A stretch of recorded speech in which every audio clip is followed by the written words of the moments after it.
ಸ್ನೇಹಿತರೆ ನಮಸ್ಕಾರ. ಮರೆಯಲಾಗದ ಮಹನೀಯರು ಎನ್ನುವ ಫೇಸ್ಬುಕ್ ಲೈವ್ ಸರಣಿ ಉಪನ್ಯಾಸದಲ್ಲಿ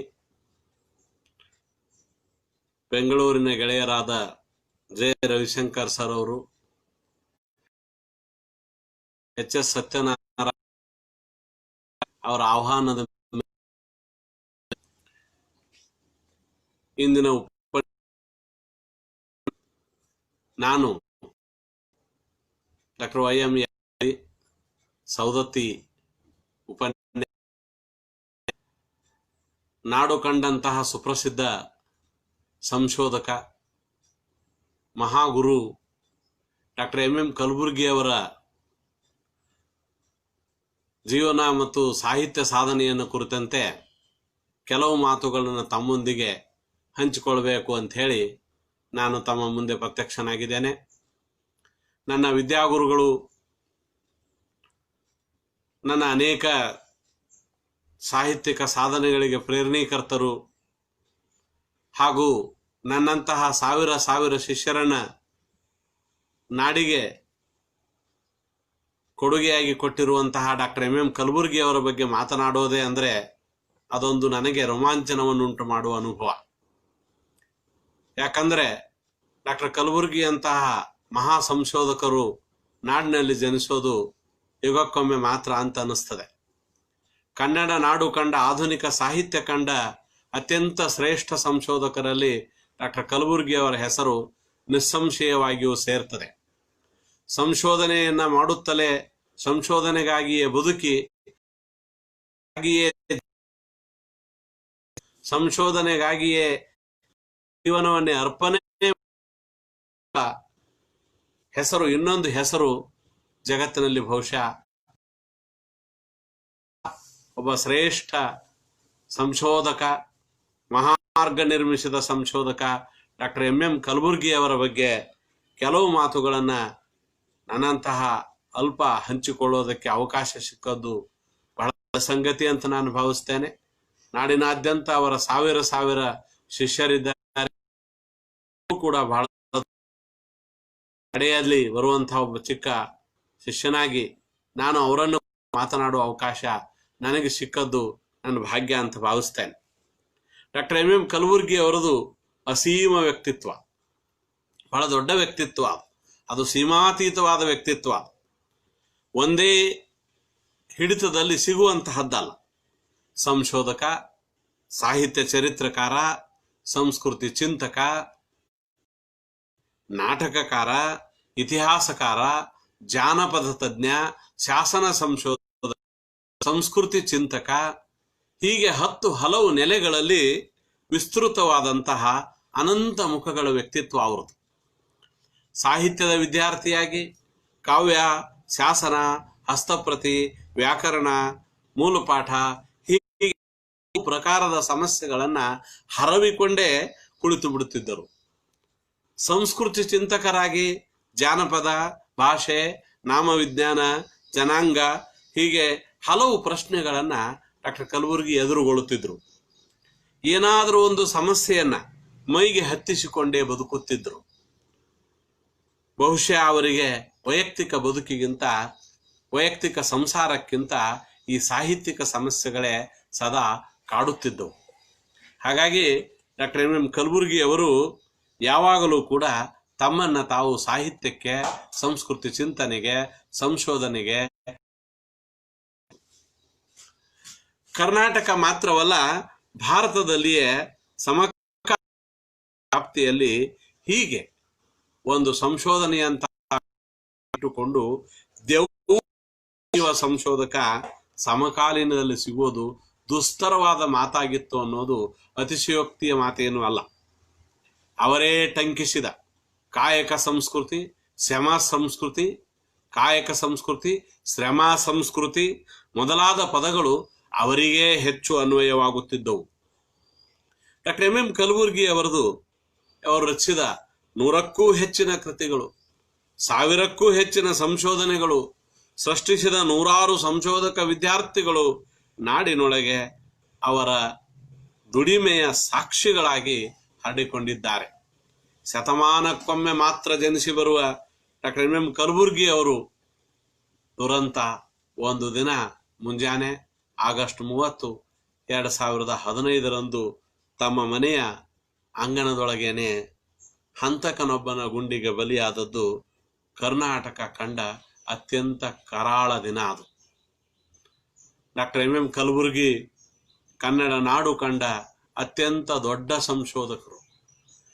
ಅವರ ಪರಿಶ್ರಮ, ದನಿವರಿಯದ ದುಡಿಮೆ, ಸತ್ಯವನ್ನ ಕಾನೂನಾಗಿ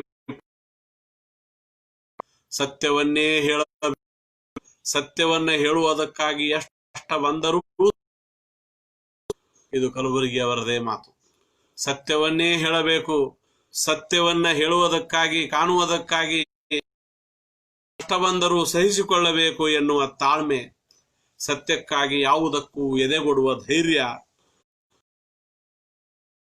ಎಷ್ಟು ದೂರ ಬೇಕಾದರೂ ಹೋಗುವ ಛಲ, ವಿದ್ಯಾರ್ಥಿ ಪಡೆಯನ್ನ ಸಿದ್ಧಗೊಳಿಸಿದ ರೀತಿ, ಕೊಳ್ಳುವ ಜಾಣ್ಮೆ, ಈ ಎಲ್ಲ ಗುಣಗಳಲ್ಲಿ ಅವರನ್ನು ಮೀರಿಸಿದ ಸಂಶೋಧಕ ಕನ್ನಡದಲ್ಲಿ ಇನ್ನೊಬ್ಬರು ಇರಲಾರರು.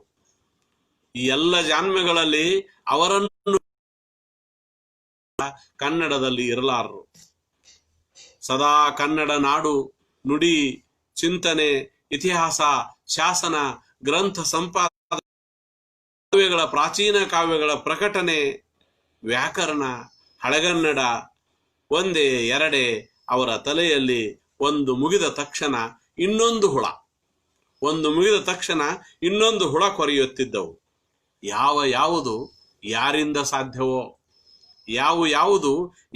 ಸಾಧ್ಯವೋ, ಎಲ್ಲಿ ಏನು ಸಿಗುತ್ತದೆಯೋ ಅಂತಹ ವ್ಯಕ್ತಿಗಳನ್ನ, ಅಂತಹ ಸಂಸ್ಥೆಗಳನ್ನ, ಅವರಿಂದ ಕೆಲಸ ಮಾಡಿಸಲು ಅವರನ್ನ ಮತ್ತೆ ಮತ್ತೆ ಸಂಪರ್ಕಿಸುತ್ತಿದ್ದರು. ಅವರು ಹಾಕಿಕೊಂಡ ಪೂರೈಸಿದ ಯೋಜನೆಗಳು ಯಾವ ಒಂದು ವಿಶ್ವವಿದ್ಯಾಲಯವೂ ಒಂದು ಜೀವಮಾನದ ಅವಧಿಯಲ್ಲಿ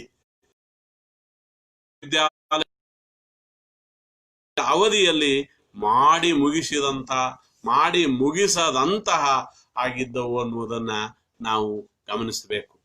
ಇಂತಹ ಒಬ್ಬ ಮಹಾ ಸಂಶೋಧಕ ಡಾಕ್ಟರ್ ಎಂ ಎಂ ಕಲಬುರ್ಗಿ ಅವರ ಕುರಿತು, ಅವರ ಜೀವನದ ಕುರಿತು ಕೆಲವು ಮಾತುಗಳನ್ನ ನಾನು ಆರಂಭದಲ್ಲಿ ಆಡಿ, ನಂತರದಲ್ಲಿ ಅವರ ಸಾಹಿತ್ಯ, ಅವರ ಸಂಸ್ಕೃತಿ, ಚಿಂತನೆಯ ಬಗೆಗೆ ಕೆಲವು ವಿಚಾರಗಳನ್ನು ತಮ್ಮೊಂದಿಗೆ ಹಂಚಿಕೊಳ್ತೇನೆ. ಡಾಕ್ಟರ್ ಎಂ ಎಂ ಕಲಬುರ್ಗಿ ಅವರಿಗೂ ಮಾರ್ಗ ಎನ್ನುವ ಕನ್ನಡದ ಪ್ರಪ್ರಥಮ ಅವಿನಾಭಾವಿ ಕವಿರಾಜ ಮಾರ್ಗ, ಡಾಕ್ಟರ್ ಎಂ ಎಂ ಕಲಬುರ್ಗಿ ಅವು ಹೆಚ್ಚು ಕಡಿಮೆ ಸಮಾನವಾದ ಪದಗಳೇ.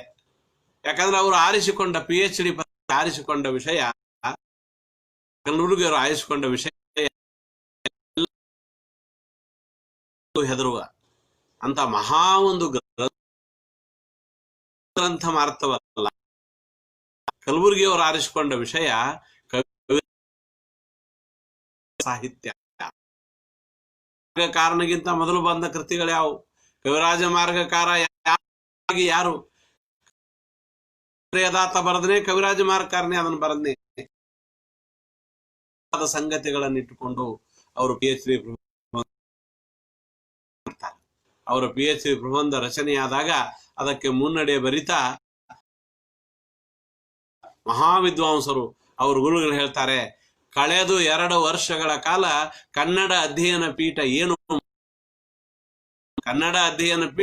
ಕಳೆದ 2 ವರ್ಷಗಳ ಕಾಲ ಏನು ಮಾಡ್ತಾ ಇತ್ತು ಎನ್ನುವುದಕ್ಕೆ ಸಾಕ್ಷಿಯಾಗಿ ಈ PhD ಪ್ರಬಂಧವನ್ನ ತೋರಿಸಬಹುದು ಅನ್ನುವಂತ ಮಾತನ್ನ ಮುನ್ನುಡಿಯಲ್ಲಿ ಬರೀತಾರೆ ಎನ್ನುವ ಮಾತನ್ನ ನಾವು ಗಮನಿಸೋದಾದ್ರೆ, ಇಡೀ ಒಂದು ಕನ್ನಡ ಅಧ್ಯಯನ ಪೀಠದ ಸಕಲರ ಶ್ರಮಕ್ಕೆ ಸಾಕ್ಷಿಯಾಗಿ ಡಾಕ್ಟರ್ ಕಲಬುರ್ಗಿ ಅವರ PhD ಪ್ರಬಂಧ ನಿಲ್ತದೆ. ಕನ್ನಡ ನಾಡಿನ ಅತ್ಯಂತ ಶ್ರೇಷ್ಠ, ಇವತ್ತಿಗೂ ಕೂಡ PhD ಮಾಡುವವರು ಮಾರ್ಗದರ್ಶಿ ಗ್ರಂಥ ಅನ್ನೋ ರೀತಿಯೊಳಗೆ ಇಟ್ಟುಕೊಳ್ಳಬೇಕಾದ ಒಂದು ಅದ್ಭುತ ಸಂಶೋಧನಾ ಗ್ರಂಥವನ್ನು ಡಾಕ್ಟರ್ ಕಲಬುರ್ಗಿ ಅವರು ಕವಿರಾಜ ಮಾರ್ಗ ಪರಿಸರ ಮತ್ತು ಆ ಸಾಹಿತ್ಯ ಅನ್ನುವಂಥ ವಿಷಯದ ಕುರಿತು ಬರೀತಾರೆ. ಬಹಳ ವಿಶೇಷವಾದ ಸಂಗತಿ ಅಂದ್ರೆ, ಡಾಕ್ಟರ್ ಕಲಬುರ್ಗಿ ಅವರಿಗೆ ಕವಿರಾಜ ಮಾರ್ಗದ ಮೇಲೆ ಎಷ್ಟು ಪ್ರೀತಿ ಅಂದ್ರೆ, 1970ರಲ್ಲಿ ಅವರಿಗೆ ಗಂಡು ಮಗ ಒಬ್ಬ ಮಗ ಜನಿಸ್ತಾನೆ. ಮಗ ಜನಿಸಿದಾಗ ಶ್ರೀ ವಿಜಯನ ಹೆಸರನ್ನೇ ತಮ್ಮ ಮಗನಿಗಿಟ್ಟು ಪ್ರೀತಿಯನ್ನ ಮೆರೀತಾರೆ. ಅವರ ಮಗನ ಹೆಸರು ಶ್ರೀ ವಿಜಯ. ಅದು ಶ್ರೀ ವಿಜಯ ಕವಿರಾಜ ಮಾರ್ಗದ ಕರ್ತೃ ಎನ್ನುವುದು ಎಲ್ಲರಿಗೂ ಗೊತ್ತಿರುವಂತ ಸಂಗತಿ. ಹಾಗಾಗಿ ಅವರಿಗೆ ಸಮರ್ಪಣೆ ಮಾಡಿದ ಸ್ಮರಣ ಗ್ರಂಥದ ಹೆಸರು ಕೂಡ ಮಹಾಮಾರ್ಗ. ಕಲಬುರ್ಗಿಯವರೇ ಒಂದು ಮಾರ್ಗ, ಬದುಕಿರುವಾಗಲೂ ಒಂದು ಮಾರ್ಗವನ್ನು ಹಾಕಿಕೊಟ್ಟಂತ, ಕೊನೆಗಾಗಲೂ ಒಂದು ಮಹಾಮಾರ್ಗವನ್ನು ನಿರ್ಮಿಸಿದಂತ ಒಬ್ಬ ಮಹನೀಯರು.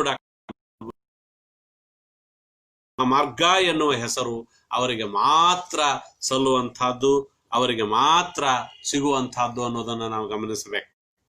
ಆಧುನಿಕ ಕನ್ನಡದ ಬಹುಮುಖ್ಯ ಸಂಶೋಧಕರು ಡಾಕ್ಟರ್ ಎಂ ಎಂ ಕಲಬುರ್ಗಿ. ಭಾರತದಂತಹ ಭಾವನೆ ಕಾದಂಬರಿ ನಾಟಕಗಳನ್ನ ಬರೆಯುವವರೇ ಮೆರೆಯೋದು ಜಾಸ್ತಿ. ಸಾಹಿತ್ಯದಲ್ಲಿಯೂ ಕೂಡ ಈ ಒಂದು ಸಂದರ್ಭ ಇದೆ. ಕೇವಲ ಕಥೆ, ಕಾದಂಬರಿ, ನಾಟಕಗಳಂತಹ ಸೃಜನಶೀಲ ಸಾಹಿತ್ಯ ಸೃಷ್ಟಿಸಿದವರೇ ಸಾಹಿತ್ಯ ಲೋಕದ ಪ್ರಾಮುಖ್ಯತೆ ಗಳಿಸುವ ಭಾರತದಂತ ಭಾವನಿಷ್ಠ ಸಮಾಜದಲ್ಲಿ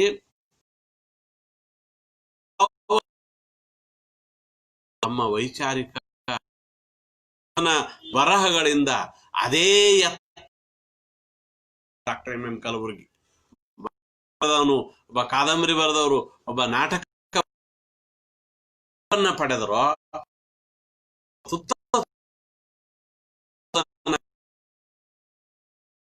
ಡಾಕ್ಟರ್ ಕಲಬುರ್ಗಿ ವರ್ಗ ಪಾಠದ ಮೂಲಕ ಸಾವಿರಾರು ವಿದ್ಯಾರ್ಥಿಗಳ ನಿರ್ಮಾಣ, ಸಂಶೋಧನಾ ಬರಹಗಳ ಮೂಲಕ ಸಂಶೋಧಕರ ಪೃಥಕ್ಕರಣ, ಸ್ವತಃ ಸಂಶೋಧನಕ್ಕಾಗಿ 4,000 ಪುಟಗಳಿಗೂ ಮೀರಿದ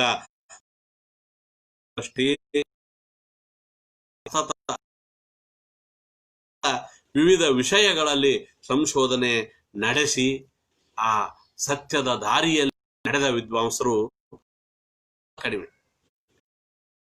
ಕ್ಷೇತ್ರಗಳೆಲ್ಲ ಸಂಶೋಧನೆಗೆ ಆಯ್ದ ನೆಲಗಳೇ, ಕೈ ಹಾಕಿದ್ದರೂ ಅಷ್ಟಿಷ್ಟು ಕೆಲಸಗಳನ್ನ ಮಾಡಿದ ಕ್ಷೇತ್ರಗಳೇ.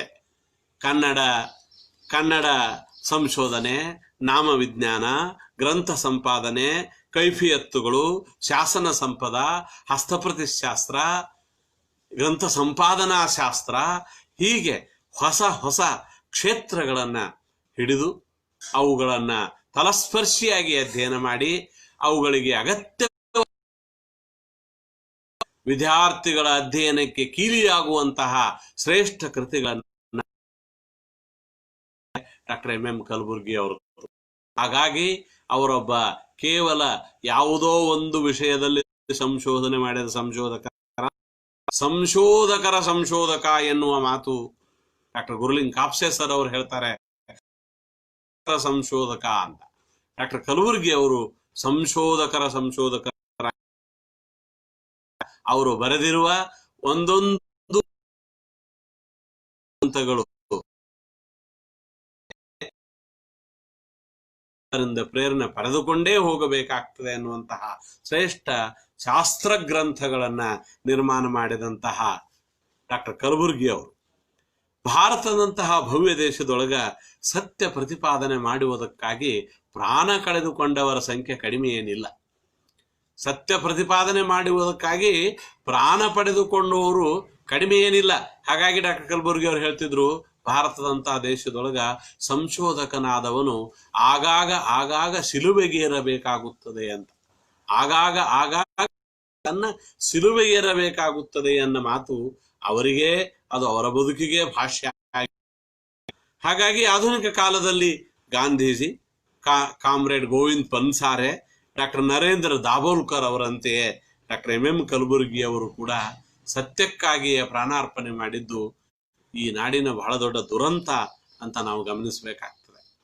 ಇರಲಿ, ಡಾಕ್ಟರ್ ಕಲಬುರ್ಗಿ ಕುರಿತ ಆಡಿ ಆಮೇಲೆ ಅವರ ಸಂಶೋಧನೆ, ಅವರ ಸಂಸ್ಕೃತಿ ಚಿಂತನ, ಅವರ ಕುರಿತು ಕೆಲವು ಮಾತುಗಳು ನಾನು ಹಂಚಿಕೊಳ್ತೇನೆ.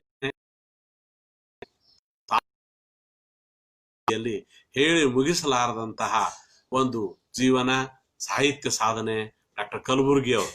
ಹಾಗಾಗಿ ಈ ಕೆಲವು ನಿಮಿಷಗಳ ಅವಧಿಯೊಳಗ ಡಾಕ್ಟರ್ ಕಲಬುರ್ಗಿ ಅನ್ನುವ ಮಹಾಪರ್ವತೆ ಪರಿಚಯ ಮಾಡಿಕೊಡ್ತೇನೆ ಅನ್ನೋದು ನನಗೆ ಬಹಳ ದೊಡ್ಡ ಮಾತಾಗ್ತದೆ ನನ್ನಂತ ಅಲ್ಪನಿಗೆ.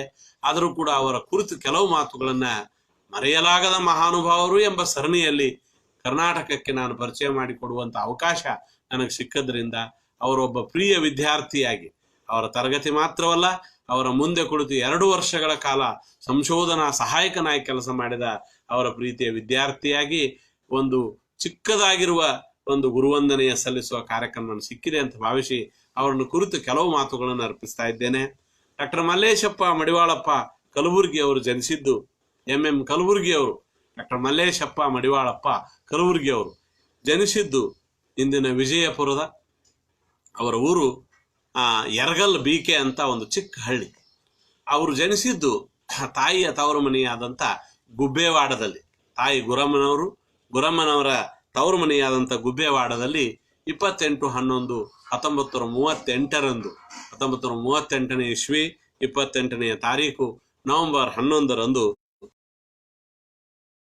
ಡಾಕ್ಟರ್ ಕಲಬುರ್ಗಿ ಅವರು ಮನೆಗೆ 4ನೆಯ ಮಗನಾಗಿ ಗುರಮ್ಮನವರ ಪುತ್ರನಾಗಿ ಜನಿಸ್ತಾರ. ಅವರ ಕುಟುಂಬ ಮಧ್ಯಮ ವರ್ಗದ ಕುಟುಂಬ. ಕಲಬುರ್ಗಿ ಅವರ ಕುಟುಂಬ ಕೃಷಿ, ಸ್ವಲ್ಪ ವ್ಯಾಪಾರ.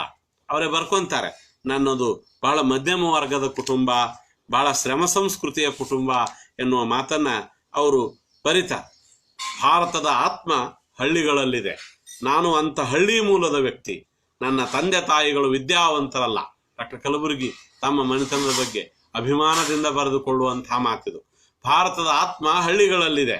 ನಾನು ಅಂತ ಹಳ್ಳಿ ಮೂಲದ ವ್ಯಕ್ತಿ. ನನ್ನ ತಂದೆ ತಾಯಿಗಳು ವಿದ್ಯಾವಂತರಲ್ಲ, ಶ್ರದ್ಧಾವಂತರು. 20 ಜನ ಸದಸ್ಯರೊಳಗೊಂಡ ನನ್ನ ಕುಟುಂಬದ ಮುಖ್ಯ ಲಕ್ಷಣ ಅವಿಭಕ್ತ ಪ್ರಜ್ಞೆ ಮತ್ತು ಕಲಬುರ್ಗಿಯವರು ನಂಬಿಕೊಂಡು ಬಂದ, ಅನುಸರಿಸಿಕೊಂಡು ಬಂದ, ಆಚರಿಸಿಕೊಂಡು ಬಂದ 2 ಗುಣ, ಅವಿಭಕ್ತ ಪ್ರಜ್ಞೆ ಮತ್ತು ಶ್ರಮ ಸಂಸ್ಕೃತಿ, ಇವುಗಳನ್ನು ಮೈಗೂಡಿಸಿಕೊಂಡು ಬೆಳೆದವನು ನಾನು ಅಭಿಮಾನದಿಂದ ಅವ್ರು ಹೇಳ್ತಾರೆ. ಹಾಗಾಗಿ ಡಾಕ್ಟರ್ MM ಕಲಬುರ್ಗಿ ಅವರು ಇಂಥ ಒಂದು ಕೃಷಿ ಸಂಸ್ಕೃತಿಯ ಮನೆಯೊಳಗ ಜನಿಸ್ತಾರೆ. ಬಾಲ್ಯದ ಶಿಕ್ಷಣವನ್ನ ತಮ್ಮ ಊರಾಗಿರುವಂತಹ ತಮ್ಮ ಅವರು ಪೂರೈಸ್ತಾರೆ. ಬಾಲ್ಯದಲ್ಲಿ ಅತ್ಯಂತ ವೇಗದಲ್ಲಿ ಕಲಿಯುವಂತಹ ಒಬ್ಬ ವಿದ್ಯಾರ್ಥಿ ಅವರಾಗಿದ್ರು. ಅವರ ವರ್ಗದಲ್ಲಿ ಅವರಿಗೆ ಕಲಿಸಿದಂತಹ ಅವರ ಒಬ್ಬ ಗುರುಗಳು ಅವರನ್ನ ನೆನಪು ಮಾಡಿಕೊಳ್ತಾರೆ. ಪ್ರಾಥಮಿಕ ಶಾಲೆಯೊಳಗ ಯರಗಲ್ BKನಲ್ಲಿ ಡಾಕ್ಟರ್ ಕಲಬುರ್ಗಿ ಹೇಗಿದ್ರು, ಮಲ್ಲೇಶಪ್ಪ ಕಲಬುರ್ಗಿ ಹೇಗಿದ್ರು ಅನ್ನುವುದನ್ನ ಅವರು ಒಂದು ಮಾತನ್ನ ಕಲಬುರ್ಗಿ ಅವರ ಕೈ ಬರಹ ಶಾಸನ ಲಿಪಿ. ಕಲಬುರ್ಗಿ ಸರ್ ಅವರ ಕೈ ಬರಹ ಬಹಳ ಅತ್ಯಂತ ಅವು ಸುಂದರವಾದ ಕೈ ಬರಹ ಆಗಿರ್ಲಿಲ್ಲ. ಶಾಸನದ ಮೋಡಿ ಲಿಪಿ ಅಂತ ಅವ್ರು ಬರೀತಿದ್ರು. ಮತ್ತೆ ಅವರು ಬಹಳ ಒಳ್ಳೆಯ ಜೋಕ್ ಕೂಡ ಮಾಡ್ತಿದ್ರು. ಯಾರ ಅಕ್ಷರ ಕೆಟ್ಟಿರ್ತಾವ ನೋಡಾಕ ಅವ್ರು ಬಹಳ ಜಾಣರಾಗಿರ್ತಾರ ಅಂತ ಹೇಳ್ತಿದ್ರು. ಅವ್ರ ಕೈ ಬರಹ ಓದೋದಕ್ಕೆ ಸರಳವಾಗಿ ತಿಳಿಯುವಂಥವಲ್ಲ, ಮೋಡಿ ಲಿಪಿ ಅಂತಹ ಕೈ ಬರಹ. ಅದಕ್ಕೆ ಅವ್ರ ಗುರುಗಳು ಹೇಳ್ತಾರೆ, ಮೇಟಿ ಸರ್ ಹೇಳ್ತಾರೆ, ವಿದ್ಯಾರ್ಥಿಯಾಗಿದ್ದ ಡಾಕ್ಟರ್ ಕಲಬುರ್ಗಿ ಅವರು ಅತ್ಯಂತ ಶಾಸನ ಲಿಪಿ ಅಂತ ಬರಹಗಳನ್ನ ಬರಿತಿದ್ರು. ಆದ್ರ ಕ್ಲಾಸಿನೊಳಗ ಅವ್ರಿರೋ ಕ್ಲಾಸಿಗೆ ಹೋಗ್ಬೇಕಂದ್ರ ಎಂಥ ಶಿಕ್ಷಕನಿಗೂ ನಡುಕು ಬರ್ತಿತ್ತು. ಯಾಕಂದ್ರ ಶಿಕ್ಷಕನಿಗೆ ಪರೀಕ್ಷೆ ಒಡ್ಡುವಂತ ಪ್ರಶ್ನೆಗಳನ್ನ ಕಲಬುರ್ಗಿ ಅವರು ಬಾಲ್ಯದಲ್ಲಿ ಕೇಳ್ತಿದ್ರು ಅನ್ನುವಂಥದ್ದು ಅವರ ಬಾಲ್ಯದ ಅವರ ಒಂದು ಪ್ರತಿಭೆಯ. ಆ ವಿದ್ಯಾರ್ಥಿ ಬಹಳ ಶಾರ್ಪ್ ಆಗಿದ್ದ ಅನ್ನುವಂಥ ಪದವನ್ನ ಮೇಟಿ ಸರ್ ಅವರು ಬಳಸೋದನ್ನ ಡಾಕ್ಟರ್ ರಾಮಕೃಷ್ಣ ಮರಾಠೆ ಸರ್ ಅವರು ಕಲಬುರ್ಗಿ ಅವರ ಬಗ್ಗೆ ಬರೆದಿರುವ ಪುಸ್ತಕದಲ್ಲಿ ನೆನಪು ಮಾಡಿಕೊಡೋದನ್ನ ನಾವು ಗಮನಿಸಬೇಕು. ಕಲಬುರ್ಗಿ ಅವರು ಮುಂದೆ ತಮ್ಮ ಒಂದು ಪ್ರೌಢಶಾಲಾ ವಿದ್ಯಾಭ್ಯಾಸಕ್ಕಾಗಿ ಸಿಂದಗಿಗೆ ಬರ್ತಾರೆ. ಸಿಂದಗಿ ತಾಲೂಕಾ ಪರಿಸರದ ಸಿಂದಗಿಗೆ ಬಂದು ತಮ್ಮ ಒಂದು ಹೈಸ್ಕೂಲ್ ವಿದ್ಯಾಭ್ಯಾಸವನ್ನ ಡಾಕ್ಟರ್ ಕಲಬುರ್ಗಿ ಅವರು ಮುಗಿಸ್ಕೊಂತಾರ. ಹೈಸ್ಕೂಲ್ ವಿದ್ಯಾಭ್ಯಾಸ ಮುಕ್ತಾಯದ ನಂತರ ಅವರಿಗೆ ಹೆಚ್ಚಿನ ಅಭ್ಯಾಸವನ್ನು ಮಾಡಿಸ್ಬೇಕು ಅಂತೇಳಿ ಅವ್ರ ಮನೆಯವರಿಗೂ ಕೂಡ, ಅವರ ಸಹೋದರರಿಗೆ, ಮುಖ್ಯವಾಗಿ ಅವರ ಹಿರಿಯ ಸಹೋದರರು ಅದಕ್ಕೆ ಬೆನ್ನೆಲುಬಾಗಿ ನಿಲ್ತಾರ. ಹಾಗಾಗಿ ಕಲಬುರ್ಗಿ ಅವರು ಹೆಚ್ಚಿನ ವಿದ್ಯಾಭ್ಯಾಸಕ್ಕೆ BA ಪದವಿಯನ್ನ ಪಡೆಯೋದಕ್ಕೆ ವಿಜಯಪುರಕ್ಕೆ ಬರ್ತಾರೆ. ವಿಜಯಪುರಕ್ಕೆ ಅವರು ಬಂದದ್ದು ಅವರ ಜೀವನದ ಒಂದು ಬಹುದೊಡ್ಡ ಭಾಗ್ಯ. ಡಾಕ್ಟರ್ ಕಲಬುರ್ಗಿ ಅವರು ವಿಜಯಪುರದ ವಿಜಯ ಕಾಲೇಜ್ಗೆ ಅವರು ತಾವು ವಿದ್ಯಾರ್ಥಿಗಳಾಗಿದ್ದದ್ದು ಮತ್ತು ಅವರ ಜೊತೆಗೆ BT ಸಾಸನೂರು ಸರ್ ಅಂತವರ ಗುರು ಬಲ ಅವರಿಗೆ ದೊರೆತದ್ದು, ಇವು ಎರಡೂ ಕನ್ನಡದ ಬಹಳ ದೊಡ್ಡ ಸಂಗತಿಗಳಂತೇಳಿ ನಾವು ಇವತ್ತು ಭಾವಿಸಬೇಕಾಗ್ತದೆ. ಯಾಕಂದ್ರೆ ಡಾಕ್ಟರ್ ಕಲಬುರ್ಗಿ ಅವರಿಗೆ BT ಸಾಸನೂರ್ ಅವರಂತಹ ಒಬ್ಬ ಗುರುಗಳು ಸಿಗದಿದ್ರೆ ಇಂದಿನ ನಮಗೆ ಡಾಕ್ಟರ್ ಕಲಬುರ್ಗಿ ಅಂತ ಅವ್ರು ಸಿಗುತ್ತಿರ್ಲಿಲ್ಲ. ಅವರೇ ಅವರ ಬಗೆಗೆ ಬರೆದುಕೊಂಡ ಮಾತನ್ನ ನಾನು ನೆನಪು ಮಾಡ್ಕೊಳ್ತೇನೆ. 1956ರಿಂದ ನಾನು ಕಾಲೇಜು ವಿದ್ಯಾರ್ಥಿಯಾಗಿದ್ದ ಕಾಲ ವಿಜಯಪುರದಲ್ಲಿ ಕನ್ನಡದ ಒಲವು ಅದೇ ಆಗ ನನ್ನಲ್ಲಿ ಹರಳುಗಟ್ಟುತ್ತಿದ್ದ ಅವಧಿಯಲ್ಲಿ BT ಸಾಸನೂರ್ ಅವರ ಸಂಪರ್ಕ ಒದಗಿ ಬಂದದ್ದು ನನ್ನ ಜೀವನದ ಬಹುಮುಖ್ಯ ತಿರುವು. ಕಲಬುರ್ಗಿ ಅವರೇ ಬರೆದುಕೊಂಡ ಮಾತುಗಳು. ನನ್ನ ಜೀವನದ ಬಹುಮುಖ್ಯ ತಿರುವು ಅವರೇ ಅವರ ಬಗ್ಗೆ ಬರ್ಕೊಂಡ ಮಾತಿದು. ನನ್ನ ಜೀವನದ ಬಹುಮುಖ್ಯ ತಿರುವು ನನ್ನ ಭಾಷೆಯ ಒಳರಚನೆ, ಶಾಸ್ತ್ರದ ಶಿಸ್ತುಗಳನ್ನ ಅವರು ತಿಳಿಸಿದರು ಅನ್ನುವ ಮಾತನ್ನ ಅವರು ಹೇಳಿಕೊಳ್ತಾರೆ.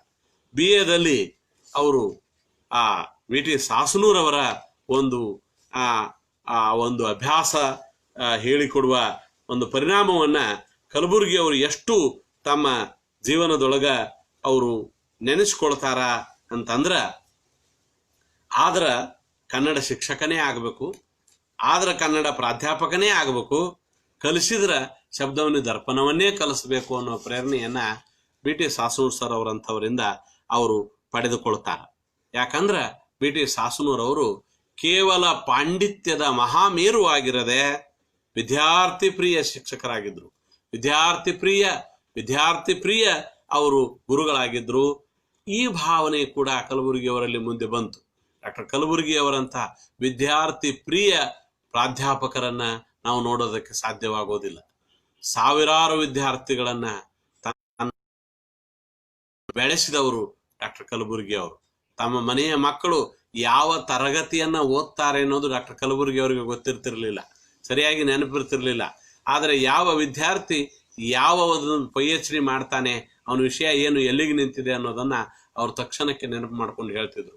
ಅವರ ಮಗಳು ರೂಪದರ್ಶಿ ಅವರು ಹೇಳುವ ಮಾತು, ಯಾರಾದರೂ ಮನೆಗೆ ಬಂದಾಗ ರೂಪದರ್ಶಿ ಕೊನೆಯ ಮಗಳು ಚಹಾ ಕೊಡೋದಕ್ಕೋ ಅದಕ್ಕೋ ಹೊರಗೆ ಬಂದವ್ರು ಕೇಳ್ತಿದ್ರಂತೆ ಅತಿಥಿಗಳು, ಏನಮ್ಮ ಎಷ್ಟನೇ ತರಗತಿ ಓದ್ತೀಯ ಅಂತ.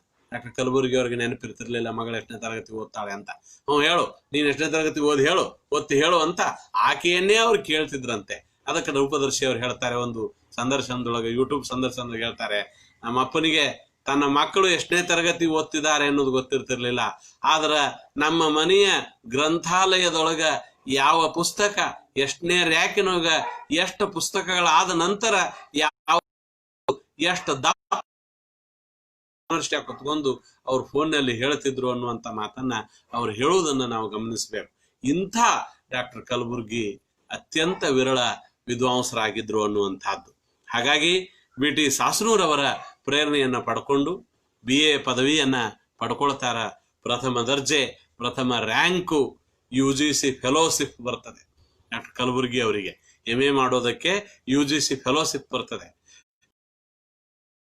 ಕಲಬುರ್ಗಿ ಅವರ ಜೀವನವನ್ನು ಪ್ರಭಾವಿಸಿದ ಇನ್ನೊಂದು ಮಹಾಘಟನೆಯನ್ನ ನಾವು ಮಾಡಿಕೊಳ್ಬೇಕು. ಆ ಮಹಾ ವ್ಯಕ್ತಿತ್ವ ಯಾವುದು ಅಂತಂದ್ರ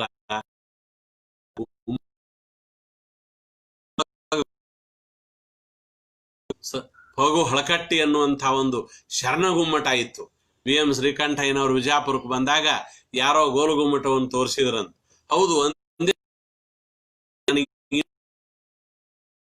ಅವ್ರನ್ನ ಕೇಳಿದಾಗ ತೋರ್ಸೋದಕ್ಕೂ ಇದೆಯಪ್ಪ, ಹೋಗು ಹಳಕಟ್ಟಿ ಅನ್ನುವಂತ ಶರಣಗುಮ್ಮಟ, ಅದನ್ನ ನನಗೆ ತೋರಿಸ್ರಿ ಅಂತ ಕೇಳ್ತಾರೆ. ಅಂತ ಒಂದು ಶರಣಗುಮ್ಮಟ ಹೋಗು ಹಳಕಟ್ಟಿ ಅವರನ್ನ ಸಾಕ್ಷಾತ್ತಾಗಿ ಕಂಡವರು, ಅವರು ಹೊರಡಿಸುತ್ತಿದ್ದ ಶಿವಾನುಭವ ಪತ್ರಿಕೆಯನ್ನು ಓದಿದವರು ಡಾಕ್ಟರ್ ಕಲಬುರ್ಗಿ ಅವರು. ಆ ಶಿವಾನುಭವ ಪತ್ರಿಕೆಯೊಳಗೆ ಬರುತ್ತಿರುವ ಒಂದು ಮಾತು ಡಾಕ್ಟರ್ ಕಲಬುರ್ಗಿ ಅವರಿಗೆ ಜೀವನ ಪರ್ಯಂತರ ಒಂದು ಸಾರರೂಪಿಯಾದ ಒಂದು ಶಾಸನದ ಹಾಗೆ ಮಾತಾಯ್ತು. ಏನದು ಮಾತು? ಶಿವಾನುಭವ ಪತ್ರಿಕೆ ಹೋಗು ಹಳಕಟ್ಟಿ ಅವರ ಬಗ್ಗೆ ನಾನಿಲ್ಲಿ ಮಾತನಾಡೋದಕ್ಕೆ ಹೋಗೋದಿಲ್ಲ. ಅವರ ಬಗ್ಗೆ ಮಾತನಾಡೋದೇ ಸಾಕಷ್ಟಿದೆ.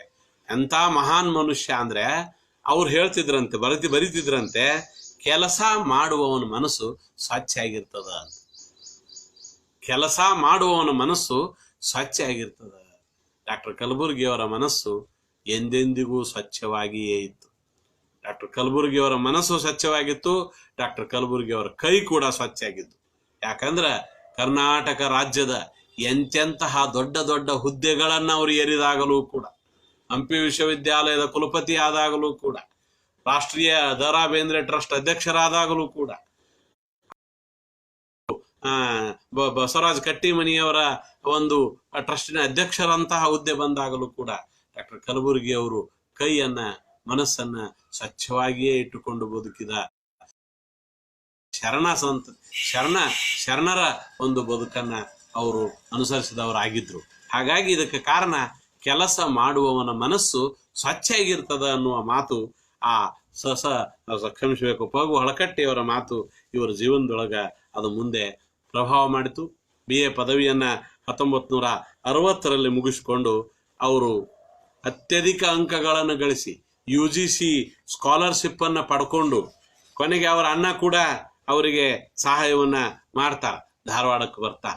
ಧಾರವಾಡ ಆ ಹೊತ್ತಿನ ಕಾಲಕ್ಕೆ ಸಾಂಸ್ಕೃತಿಕ ನಗರಿ, ವಿದ್ಯಾಭ್ಯಾಸ ಮಾಡುವವರಿಗೆ ವಿದ್ಯಾಕಾಶಿ. ಯಾಕೆ ಬರ್ಬೇಕು ಧಾರವಾಡಕ್ಕಂದ್ರ ವರಕವಿ ಬೇಂದ್ರೆ, ವಿಚಾರವಾದಿ ಶಂಭಾ, ವಿಕ್ರ ಗೋಕಾಕ್, ಸಹಸ ಮಾಳ್ವಾಡ್, ಬೆಟಗೇರಿ ಕೃಷ್ಣ ಶರ್ಮ, ಬಸವರಾಜ್ ಕಟ್ಟಿಮನಿ, ಚನ್ವೀರ್ ಕಣ್ವಿ, ಡಾಕ್ಟರ್ R.C. ಹಿರೇಮಠ್ ಮಹಾ ಘಟಾನುಘಟಿಗಳು ಸಾಹಿತ್ಯ ಕೃಷಿ ಮಾಡುತ್ತಿದ್ದಂಥ ಕಾಲ, ಸಮಯ, ವಿಚಾರ, ಸ್ಥಳ. ಡಾಕ್ಟರ್ ಕಲಬುರ್ಗಿ ಅಂತಹ ಒಂದು ಸ್ಥಳಕ್ಕೆ ಬರಬೇಕು ಅಂತ ಹೇಳಿ ಡಾಕ್ಟರ್ ಕಲಬುರ್ಗಿ ಅವರು ಆ ಸ್ಥಳಕ್ಕೆ ಬರಬೇಕು ಅಂತ ಹೇಳಿ ಮನಸ್ಸು ಮಾಡಿ ಅಲ್ಲಿಗೆ ಬರ್ತಾರೆ. ಗ್ರಾಮೀಣ ಪರಿಸರದ ಶಿಲೆಯಾಗಿದ್ದ ನನ್ನನ್ನು ಅವ್ರು ಬರ್ಕೊಂತ, ಗ್ರಾಮೀಣ ಪರಿಸರದ ಶಿಲೆಯಾಗಿದ್ದ ನನ್ನನ್ನ ಸಾಸನೂರವರು ವಿಗ್ರಹವಾಗಿ ಕಂಡರಿಸಿದ್ರ ಅದರಲ್ಲಿ ಪ್ರಾಣ ಪ್ರತಿಷ್ಠೆ ಮಾಡಿದವರು ಡಾಕ್ಟರ್ R.C. ಹಿರೇಮಠ್ ಅವರು. ಕಲಬುರ್ಗಿ ಅವರಿಗೆ ಧಾರವಾಡದ MA ಕಲಿಯೋದಕ್ಕೆ ಯೂನಿವರ್ಸಿಟಿಗೆ ಬಂದಾಗ ದೊರಕಿದ ಇನ್ನೊಬ್ಬ ಗುರು, ಅವರ ಜೀವನದೊಳಗ ಪ್ರಭಾವ ಮಾಡಿದ ಮತ್ತೊಬ್ಬ ಗುರು ಡಾಕ್ಟರ್ R.C. ಹಿರೇಮಠ್ ಅವರು. R.C. ಹಿರೇಮಠ್ ಅವರು ಸಿಕ್ಕದ್ದು ಕೂಡ ಅವರ ಜೀವನದ ಮತ್ತೊಂದು ಶ್ರೇಷ್ಠ ಯೋಗ. ಅದಕ್ಕೆ ಅವ್ರ ಬಗ್ಗೆ ಅವರು ಬರೀತಾ ಹೇಳ್ತಾರೆ, ಗ್ರಾಮೀಣ ಪರಿಸರದ ಶಿಲೆಯಾಗಿದ್ದ ನನ್ನನ್ನ ಸಾಸನೂರವರು ವಿಗ್ರಹವಾಗಿ ಕಂಡರಿಸಿದರೆ ಅದರಲ್ಲಿ ಪ್ರಾಣ ಪ್ರತಿಷ್ಠೆ ಮಾಡಿದವರು ಡಾಕ್ಟರ್ R.C. ಹಿರೇಮಠ್ ಅವರು. ಇದು ಜೀವನದ ಇನ್ನೊಂದು ತಿರುವು. ಇದು ನನ್ನ ಜೀವನದ ಇನ್ನೊಂದು ತಿರುವು. ಧಾರವಾಡಕ್ಕೆ ಬಂದದ್ದು ನನ್ನ ಜೀವನದ ಇನ್ನೊಂದು ತಿರುವು ಅಂತ ಹೇಳ್ತಾರೆ. ಜ್ಞಾನ ಮತ್ತು ಶಿಸ್ತಿನ ಪ್ರೊಫೆಸರ್ B.T. ಸಾಸನೂರವರ ಕೈಯಿಂದ ಜ್ಞಾನ ಮತ್ತು ಶ್ರಮದ ಡಾಕ್ಟರ್ R.C. ಹಿರೇಮಠ್ ಅವರ ಕೈಗೆ ಬಂದಂತಾಯಿತು ಅಂತ ಅವರು ತಮ್ಮ ಬಗ್ಗೆ ತಾವು ಬರ್ಕೊಂತ. ಹೀಗೆ ಗ್ರಾಮೀಣ ಶಿಲೆಯಾಗಿದ್ದ doctor Kalburgi doctor R.C. Hiremath ಅವರ ಶಿಷ್ಯರಾಗ್ತಾರ. ಕನ್ನಡ MA ಪದವಿಯನ್ನ ಅವರು ಪಡೆದುಕೊಳ್ಬೇಕು ಅಂತ ಬಂದ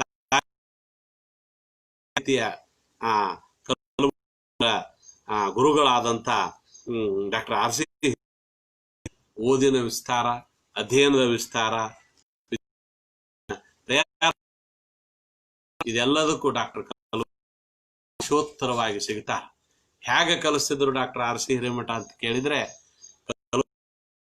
ಒಬ್ಬ ಸಹಪಾಠಿಗಳಾದಂಥ ಡಾಕ್ಟರ್ ಯರಗಮಳಿ ಮಠ ಅವರು ಈ ಮಾತನ್ನ, ಅರವಿಂದ್ ತೆಲಿಮಠ ಅವರು ಈ ಮಾತನ್ನ ಬರೀತಾರೆ.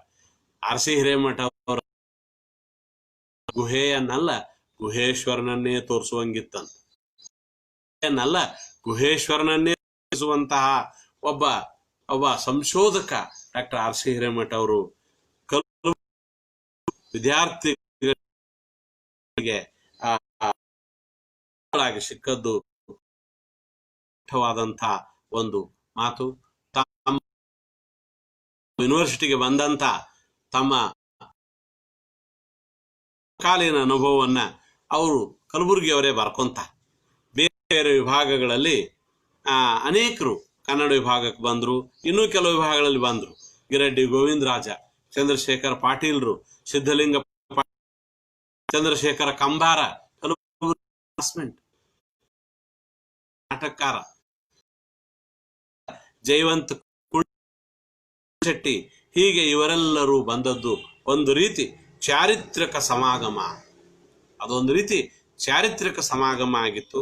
ಕನ್ನಡಕ್ಕೆ MA ಕನ್ನಡಕ್ಕೆ ಅಷ್ಟು ಜನ ಪ್ರತಿಭಾವಂತರು ಒಂದೇ ವರ್ಷಕ್ಕೆ ಬಂದುದು ಬಹುಶಃ ಇಂಥ ಬೃಹತ್ ಒಂದು ಬ್ಯಾಚು ವಿಶ್ವವಿದ್ಯಾಲಯ ಅಭಿಪ್ರಾಯ ಆಗಿತ್ತು ಅನ್ನೋ ಮಾತನ್ನ ಅವರೇ ಹೇಳ್ಕೊಂಡದನ್ನ ರಾಮಕೃಷ್ಣ ಮರಾಠೆ ಅವರು ನೆನಪು ಮಾಡ್ಕೊಂತಾರೆ. 1962ರಲ್ಲಿ ಡಾಕ್ಟರ್ ಪದವಿಯನ್ನ ಪ್ರಥಮ ದರ್ಜೆ ಪ್ರಥಮ ಸ್ಥಾನದಲ್ಲಿನೇ ಪಡ್ಕೊಂಡ್ರು. ಜಯಚಾಮರಾಜ ಒಡೆಯರ ಪಾರಿತೋಷಕ ಪಡೆದು ಜಯಚಾಮರಾಜ ಒಡೆಯರ ಪಡೆದು ಅವರು ಪಡ್ಕೊಳ್ತಾರ. ಕನ್ನಡ ವಿಭಾಗದ ಹೆಮ್ಮೆಯ ವಿದ್ಯಾರ್ಥಿ ಅನ್ನುವ ಹೆಸರು ಅವ್ರಿಗೆ ಸಿಗುತ್ತದೆ. ಹೆಮ್ಮೆಯ ವಿದ್ಯಾರ್ಥಿ ಅನ್ನುವಂತ ಹೆಸರನ್ನ ಪಡ್ಕೊಂಡು ಡಾಕ್ಟರ್ ಅವರಿಂದ ಕಲಬುರಗಿ ಅವರು ಡಾಕ್ಟರ್ ಆರ್ ಸಿ ಹಿರೇಮಠ ಆಕರ್ಷಿತರಾಗ್ತಾರೆ. ಎಂ ಎ ಮುಗೀತು ಕಲಬುರಗಿ ಅವ್ರನ್ನ ಹೊರಗೆ ಹಾಕ್ಬೇಕು. ಎಂ ಎ ಮುಗಿದ್ಮೇಲೆ ಯೂನಿವರ್ಸಿಟಿಯಿಂದ ಹೊರಗೆ ಹಾಕ್ಲೇಬೇಕಲ್ಲ. ಆ ಆತಂಕ ಕಲಬುರಗಿ ಅವರಿಗಿಂತ ಜಾಸ್ತಿ ಮುಂದೆ ಏನು ಅವರಿಗೆ ಜಾಸ್ತಿ ಶುರುವಾಯ್ತು. ರಾತ್ರಿಗಳನ್ನ ಹಗಲು ಮಾಡಿ ದುಡಿಯುವ ಇಂಥ ಒಬ್ಬ ಯುವಕ ನನಗೆ ಮುಂದೆ ಸಿಗಲಿಕ್ಕಿಲ್ಲ ಅನ್ನುವ ಒಂದು ಸಂಶಯವನ್ನ ತಾಳಿದಂತ ಡಾಕ್ಟರ್ ಆರ್ ಸಿ ಹಿರೇಮಠರವರು ಡಾಕ್ಟರ್ ಕಲಬುರ್ಗಿ ಅವರನ್ನ ತಮ್ಮ ಹತ್ರನ ಉಳಿಸ್ಕೊಳ್ಬೇಕು ಅಂತ ಪ್ರಯತ್ನ ಮಾಡ್ತಾರೆ.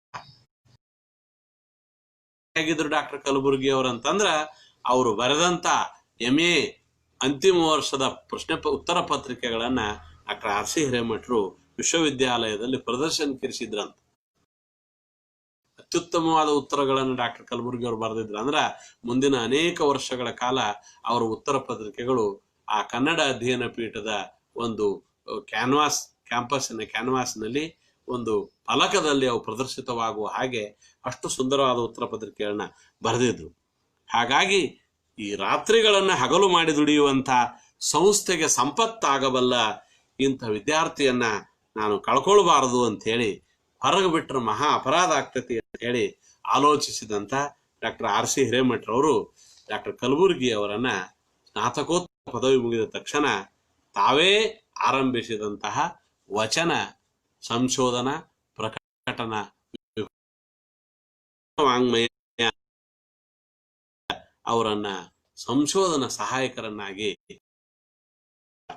ಹಾಗಾಗಿ ಆ ಸಂಶೋಧನಾ ವಾಂಗ್ಮಯ ವಿಭಾಗದೊಳಗ ವಚನ ವಾಂಗ್ಮಯ ವಿಭಾಗದೊಳಗ ಸಂಶೋಧನಾ ಸಹಾಯಕರ ವಚನ ದೀಕ್ಷೆ ವಚನ ಅಧ್ಯಯನಕ್ಕೆ ಮುನ್ನುಡಿ ರೂಪದೊಳಗ ಅಂತಹ ಡಾಕ್ಟರ್ MM ಕಲಬುರ್ಗಿ 1966ರಲ್ಲಿ ಕರ್ನಾಟಕ ಕಾಲೇಜಿಗೆ ಅವರು ಆಗಮಿಸ್ತಾರ. ಇನ್ನೊಂದು ಮಹತ್ವದ ಮಾತನ್ನ ಇರಬೇಕು. 1960 ಕರ್ನಾಟಕ ಕಾಲೇಜಿನಲ್ಲಿ ಅಧ್ಯಾಪಕರಾಗೋದ್ರೊಂದಿಗೆ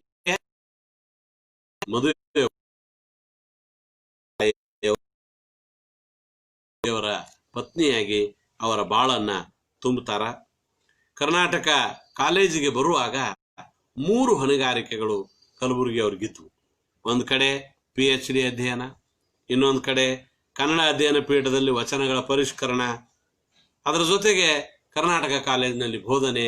ಈ ಮೂರೂ ಒಂದು ಕಲಬುರ್ಗಿ ಅವರು PhD ಅಧ್ಯಯನದ ಭಾಗವನ್ನು ಸ್ವಲ್ಪ ಹಿಂದಕ್ಕೆ ಸರಿಸ್ತಾರ. ಯಾವಾಗ ಅವರು ಕರ್ನಾಟಕ ಕಾಲೇಜ್ ವಿಶ್ವವಿದ್ಯಾಲಯಕ್ಕೆ ಬಂದ್ರೋ ಆಗ ಅವರ PhDಯ ಅಧ್ಯಯನಕ್ಕೆ ವೇಗ ಬರ್ತದೆ. 1970ರಲ್ಲಿ ಅವರ ಕವಿರಾಜ ಮಾರ್ಗ ಪರಿಸರ ಮತ್ತು ಸಾಹಿತ್ಯ ಅನ್ನುವಂತಹ ಕವಿರಾಜ ಮಾರ್ಗ ಪರಿಸರದ ಸಾಹಿತ್ಯ ಎನ್ನುವಂತಹ ಒಂದು ಪ್ರಬಂಧ ಅದು ರಚನೆಯಾಗ್ತದೆ. ಕರ್ತೃವಿನ ಬಗೆಗಿದ್ದ ಗೊಂದಲ, ಕವಿಯ ವ್ಯಕ್ತಿತ್ವ, ಆ ಕಾಲದ ಮತ್ತು ತತ್ಪೂರ್ವದಲ್ಲಿದ್ದ ಕಾವ್ಯ ಪ್ರಯೋಗಗಳು, ಗದ್ಯ ರಚನಾಕಾರರು, ಪದ್ಯ ರಚನಾಕಾರರು, ಈ ಎಲ್ಲ ಅನೇಕ ಸಂದಿಗ್ಧವಾದ ಸಂಗತಿಗಳನ್ನ ಅತ್ಯಂತ ವಿವರವಾಗಿ ಸಂಶೋಧನೆಯ ನೆಲೆಯೊಳಗೆ ಬಿಡಿಸಿ ಕನ್ನಡಕ್ಕೆ ಒಂದು ಪ್ರಬುದ್ಧವಾದಂತಹ ಎಲ್ಲ ಸಮಸ್ಯೆಗಳಿಗೂ ಉತ್ತರ ರೂಪಿಯಾದಂತಹ ಒಂದು ಮಹಾಪ್ರಬಂಧವನ್ನ ಅವ್ರು ಕೊಡ್ತಾರೆ. ಅದನ್ನ ಮೌಲ್ಯಮಾಪನ ಮಾಡಿದಂತಹ ಸಂಶೋಧನಾ ಪ್ರಬಂಧವನ್ನ ಮೌಲ್ಯಮಾಪನ ಮಾಡಿದಂತಹ ಮೌಲ್ಯಮಾಪಕರು ಇದೊಂದು ಕನ್ನಡ ಅಧ್ಯಯನ ಪೂರ್ವ ಕೊಡುಗೆ ಎನ್ನುವ ಮಾತನ್ನ MM ಕಲಬುರ್ಗಿ ಅವರ ಒಂದು ಪ್ರತಿಭಾ ಬರಹದಿಂದ ಹೊರಗೆ ಬಂದಂತ ಈ PhD ಪ್ರಬಂಧಕ್ಕ ಮುನ್ನುಡಿ ಬರೀ ಹೇಳಿದೆ. ಕಳೆದ ಕನ್ನಡ ವಿಭಾಗ ಏನು ಮಾಡಿದೆ ಎಂದು ಕೇಳಿದರೆ ಈ ಪ್ರಬಂಧದ ಕಡೆಗೆ ಕೈ ತೋರಿಸಬಹುದು ಎನ್ನುವ ಮಾತನ್ನ ಬರೆದಿದ್ರು. ಇಡೀ ವಿಭಾಗವೇ ಹೆಮ್ಮೆ ಪಟ್ಟುಕೊಳ್ಳೋದು. ಕಲಬುರ್ಗಿ ಅವರು ಕರ್ನಾಟಕ ವಿಶ್ವವಿದ್ಯಾಲಯಕ್ಕೆ ಕನ್ನಡ ಅಧ್ಯಾಪಕರಾಗಿ ಬಂದ ಮೇಲೆ ಕನ್ನಡ ಅಧ್ಯಯನ ವಿಭಾಗದ ಮುಖ್ಯಸ್ಥರು ಆಗ್ತಾರೆ. 1980ರಿಂದ 3 ವರ್ಷಗಳ ವಿಭಾಗದ ಅಧ್ಯಕ್ಷರಾಗಿ ಕನಸಿನ ಬಹಳ ದೊಡ್ಡ ಕನಸು ಆರ್ ಸಿ ಹಿರೇಮಠರಿಗಿತ್ತು. ಯಾಕಂದ್ರ ಕನ್ನಡ ಅಧ್ಯಯನ ಪೀಠ ತೀನಂಶ್ರೀ ಅವರು ಆರಂಭಿಸಿದಂತ ಸಂಸ್ಥೆ. ಅದನ್ನ ಆರ್ ಸಿ ಹಿರೇಮಠರು ಬೆಳೆಸಿದ್ರು. ಗುರುಗಳು ಬೆಳೆಸಿದ ಬಹಳ ಎತ್ತರಕ್ಕೆ ಏರಿಸಬೇಕೆನ್ನುವ ಹಂಬಲ ಡಾಕ್ಟರ್ ಕಲಬುರ್ಗಿ ಅವರು.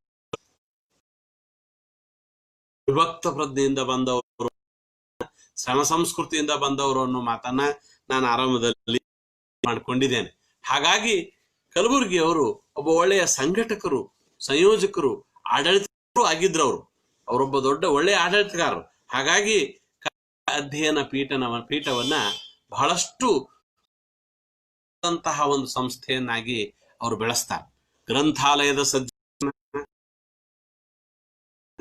ಹಸ್ತಪ್ರತಿಗಳ ಸಂಘ, ಜೊತೆಗೆ ವಿದ್ಯಾರ್ಥಿಗಳ ಪಠ್ಯಕ್ರಮದಲ್ಲಿ ನವೀಕರಣ, ವಿದ್ಯಾರ್ಥಿ ಅಧ್ಯಾಪಕರ ಅಂತಿರುವಂತ ವಿಚಾರ ಸಂಕಿರಣಗಳನ್ನು ನಡೆಸೋದು, ಇವೆಲ್ಲವುಗಳ ಜೊತೆಗೆ ಸೃಜನ, ವಿಮರ್ಶನ, ಸಂಶೋಧನ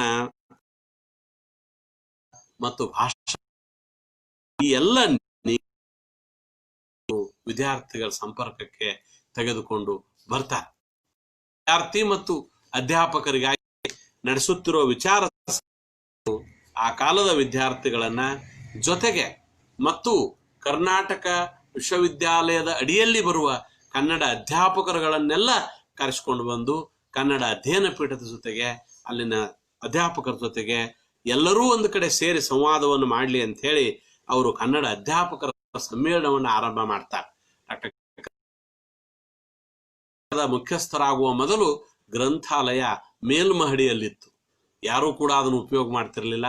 ಅಂತಹ ಗ್ರಂಥಾಲಯವನ್ನು ಕೆಳ ನೆಲಮಹಡಿಗೆ ತಂದು ಅದನ್ನು ಸಂಪೂರ್ಣವಾಗಿ ಸುಸಜ್ಜಿತಗೊಳಿಸ್ತಾರ. ಹಾಗೆಯೇ ಹಸ್ತಪ್ರತಿ ವಿಭಾಗಕ್ಕೆ 4 KRIದಿಂದ ಬಹಳ ಪ್ರಯತ್ನ ಮಾಡಿ ಹೋರಾಟ ಮಾಡಿ ತೆಗೆದುಕೊಂಡು ಬಂದು ಸೇರಿಸಿ ಕನ್ನಡ ಹಸ್ತಪ್ರತಿ ವಿಭಾಗವನ್ನು ಕೂಡ ಸಮೃದ್ಧಗೊಳಿಸುವಂತಹ ಕೆಲಸವನ್ನು ಮಾಡ್ತಾರೆ. ಬಹಳ ಪ್ರಮುಖವಾದಂತ ಒಂದು ಅವರ ಕೊಡುಗೆಗಳಲ್ಲಿ ಇದು ಕೂಡ ಒಂದು ಅನ್ನುವುದನ್ನ ನಾವು ಗಮನಿಸಬೇಕಾಗ್ತದ. ಕನ್ನಡ ವಿಭಾಗದಲ್ಲಿ ಸಂಸ್ಕೃತಿ ಸಮ್ಮೇಳನಗಳನ್ನ ಮಾಡೋದು ಕೂಡ ಡಾಕ್ಟರ್ ಕಲಬುರ್ಗಿ ಅವರು ಮಾಡಿದಂತ ಒಂದು ವಿನೂತನವಾದಂತ ಒಂದು ಪ್ರಯತ್ನ ಅನ್ನೋದನ್ನ ನಾವು ಅನೇಕ ಹಿರಿಯರ ಧ್ವನಿ ಮಾಡಿ ಧ್ವನಿಮುದ್ರಿಕೆಗಳ ಸಂಗ್ರಹಾಲಯವನ್ನ ಡಾಕ್ಟರ್ ಆರ್ ಸಿ ಹಿರೇಮಠರಂತವರ ಮಾತುಗಳನ್ನ ಧ್ವನಿಮುದ್ರಿಕೆಕರಣಗೊಳಿಸಿ ಎಲ್ಲರಿಗೂ ಸಿಗುವಂತೆ ಮಾಡೋದು. ಇದರ ಜೊತೆಗೆ ಒಬ್ಬ ಒಳ್ಳೆಯ ಮುಖ್ಯಸ್ಥರಾಗಿ ಕನ್ನಡದಲ್ಲಿ ಕಲಿಸೋದಕ್ಕೆ ಅಧ್ಯಾಪಕರೇ ಇರಲಿಲ್ಲ. ವಿಭಾಗದಲ್ಲಿ 6 ರೀಡರ್ ಗಳನ್ನು ತುಂಬಿ ಬಲಪಡಿಸ್ತಾರೆ. ಆಯಾ ಶಾಖೆಗಳನ್ನ ಕೆಲಸವನ್ನು ಮಾಡ್ತಾರೆ.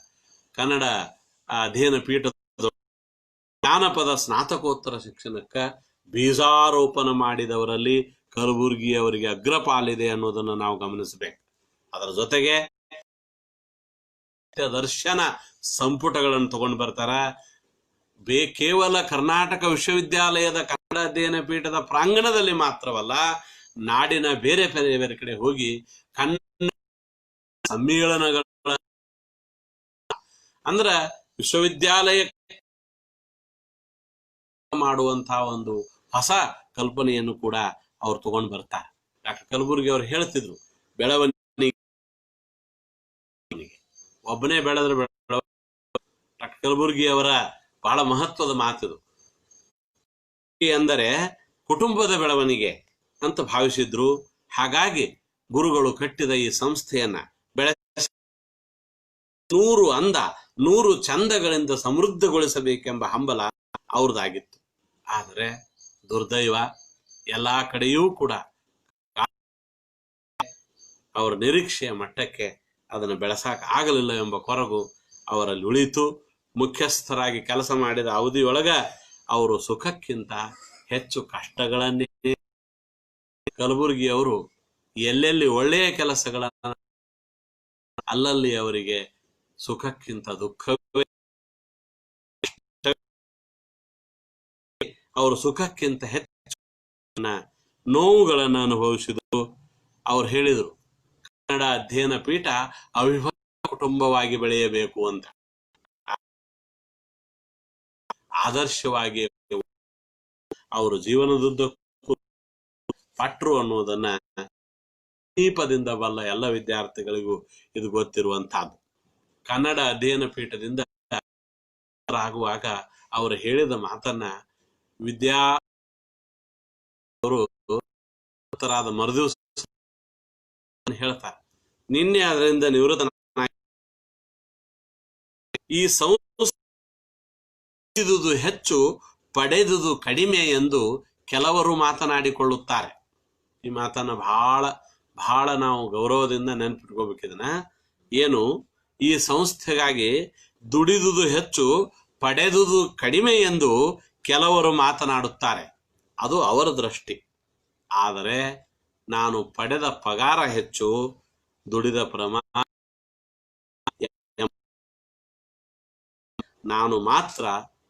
ನಾನು ಈ ಮಾತೃ ಸಂಸ್ಥೆಗೆ ಮನಿಯುತ್ತೇನೆ ಎನ್ನುವ ಮಾತನ್ನ ಡಾಕ್ಟರ್ ಕಲಬುರ್ಗಿ ಅವರು ಹೇಳ್ತಾರೆ. ಹೀಗಾಗಿ ಡಾಕ್ಟರ್ ಕಲಬುರ್ಗಿ ಅವರ ಸೇವಾ ಅವಧಿ ಎಷ್ಟು ನೋವುಗಳು, ಕಷ್ಟಗಳು ಇದು. ಅದರ ಮುಕ್ತಾಯದ ನಂತರ 1970ರಲ್ಲಿ ಅಸ್ತಿತ್ವಕ್ಕೆ ಬಂದಿದ್ದ ಬಸವೇಶ್ವರ ಪೀಠಕ್ಕೆ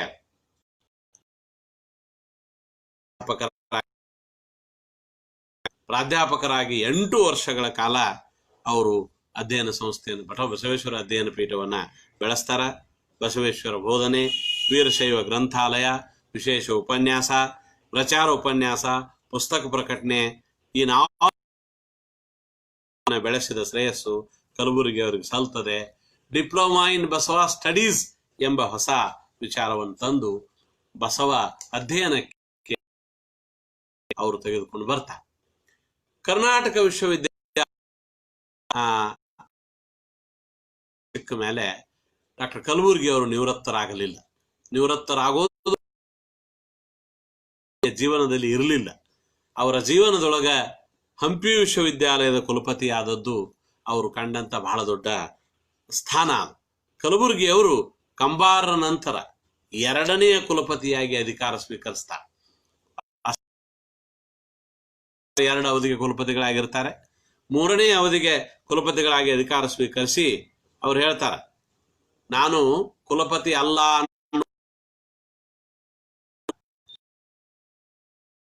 ಅಂತ ಅಧಿಕಾರವನ್ನು ಸ್ವೀಕರಿಸ್ತಾ ಕನ್ನಡಿಗರ ಕುಲಪತಿ. ಕಲಬುರ್ಗಿ ಹೇಳಿದ ಮಾತನ್ನು ನೆನ್ಪಿಟ್ಕೊಳ್ಬೇಕು. ಕನ್ನಡದ ಕುಲದೈವ, ಕನ್ನಡಿಗರ ಕುಲದೈವ ಹಂಪಿಯ ವಿಶ್ವವಿದ್ಯಾಲಯದ ಕುಲಪತಿ ಪ್ರತಿನಿಧಿ.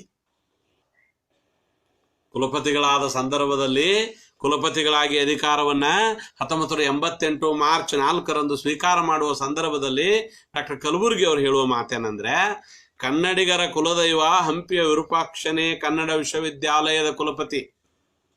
ಕನ್ನಡಿಗರ ಕುಲದೈವ ಹಂಪಿಯ ವಿರೂಪಾಕ್ಷನೇ ಕನ್ನಡ ವಿಶ್ವವಿದ್ಯಾಲಯದ ಕುಲಪತಿ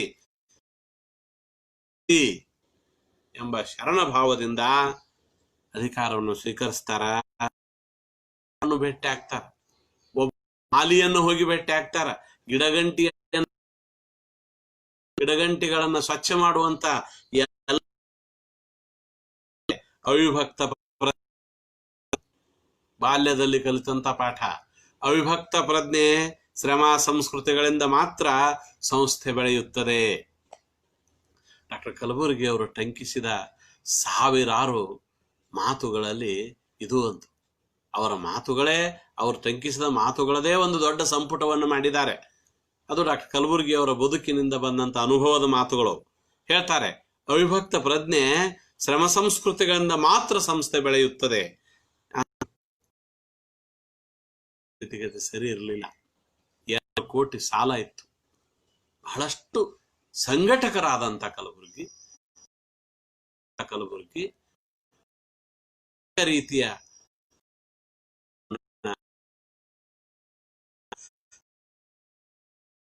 ಸಾಹಿತ್ಯ ನಿಧಿ ಮೊದಲಾದಂತಹ ಪ್ರಯೋಗಗಳನ್ನ ಮಾಡ್ತಾರೆ. ಈ ವಿಶ್ವವಿದ್ಯಾಲಯವನ್ನ ಅನೇಕ ರೀತಿಯಲ್ಲಿ ಬೆಳೆಸ್ತಾರ. ಮಹಿಳಾ ಅಧ್ಯಯನ ವಿಭಾಗ, ದ್ರಾವಿಡ ಅಧ್ಯಯನ ವಿಭಾಗ, ವಿಶ್ವ ಕನ್ನಡ ವಿಭಾಗ ಇವೆಲ್ಲವುಗಳನ್ನು ಹೊಸದಾಗಿ ತೆರೀತಾರ. ಕಡಿಮೆ ಬೆಲೆಯಲ್ಲಿ ಕನ್ನಡದ ಹರಿಹರನ ರಗಳೆಗಳ ಕನ್ನಡ ಭಾಷೆಗಳನ್ನು ಒಂದು ಕಡೆ ತರೋದು. ಕುಮಾರವ್ಯಾಸ ಬರೆದಿರುವಂತಹ 10 ಆಶ್ವಾಸಗಳನ್ನು ಸೇರಿಸಿ 18 ಆಶ್ವಾಸಗಳ 18 ಕನ್ನಡ ಭಾರತ ಮೊದಲಾದವನ್ನು ಪ್ರಕಟಣೆ ಮಾಡ್ತಾರ. ಬಳಗನಾಥರ 28 ಕಾದಂಬರಿಗಳನ್ನ 6 ಸಂಪುಟಗಳಲ್ಲಿ ಅಮೇರಿಕ ಸಹಾಯದಿಂದ ಸಮಗ್ರ ಸಂಪುಟವನ್ನ ಪ್ರಕಟಿಸ್ತಾರ. ಹ್ಯೂಸ್ಟನ್ ನಗರದಲ್ಲಿ ಕುವೆಂಪು ಸಮಗ್ರ ಕನ್ನಡ ಕವಿತೆಗಳು,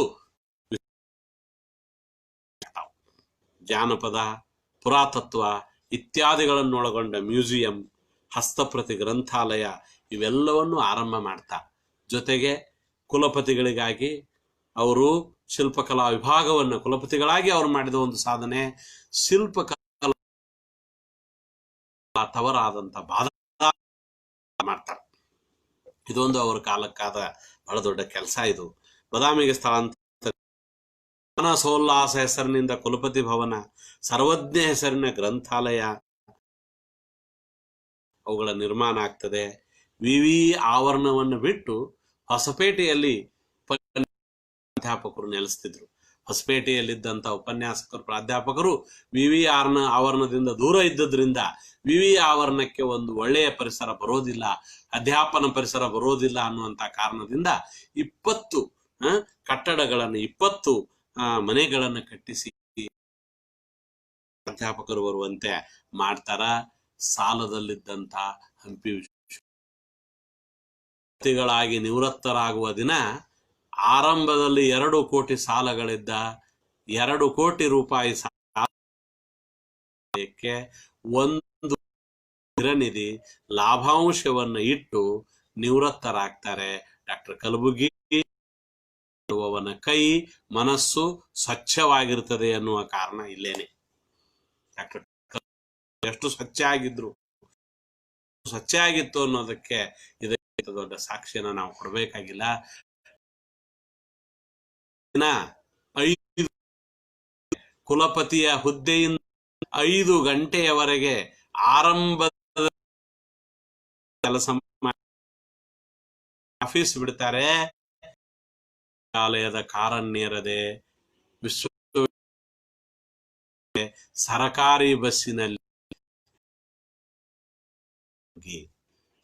ಸರಕಾರಿ ಬಸ್ಸಿನಲ್ಲಿ ತಮ್ಮ ಮನೆಗೆ ಬರ್ತಾರೆ ಡಾಕ್ಟರ್ ಕಲಬುರ್ಗಿ.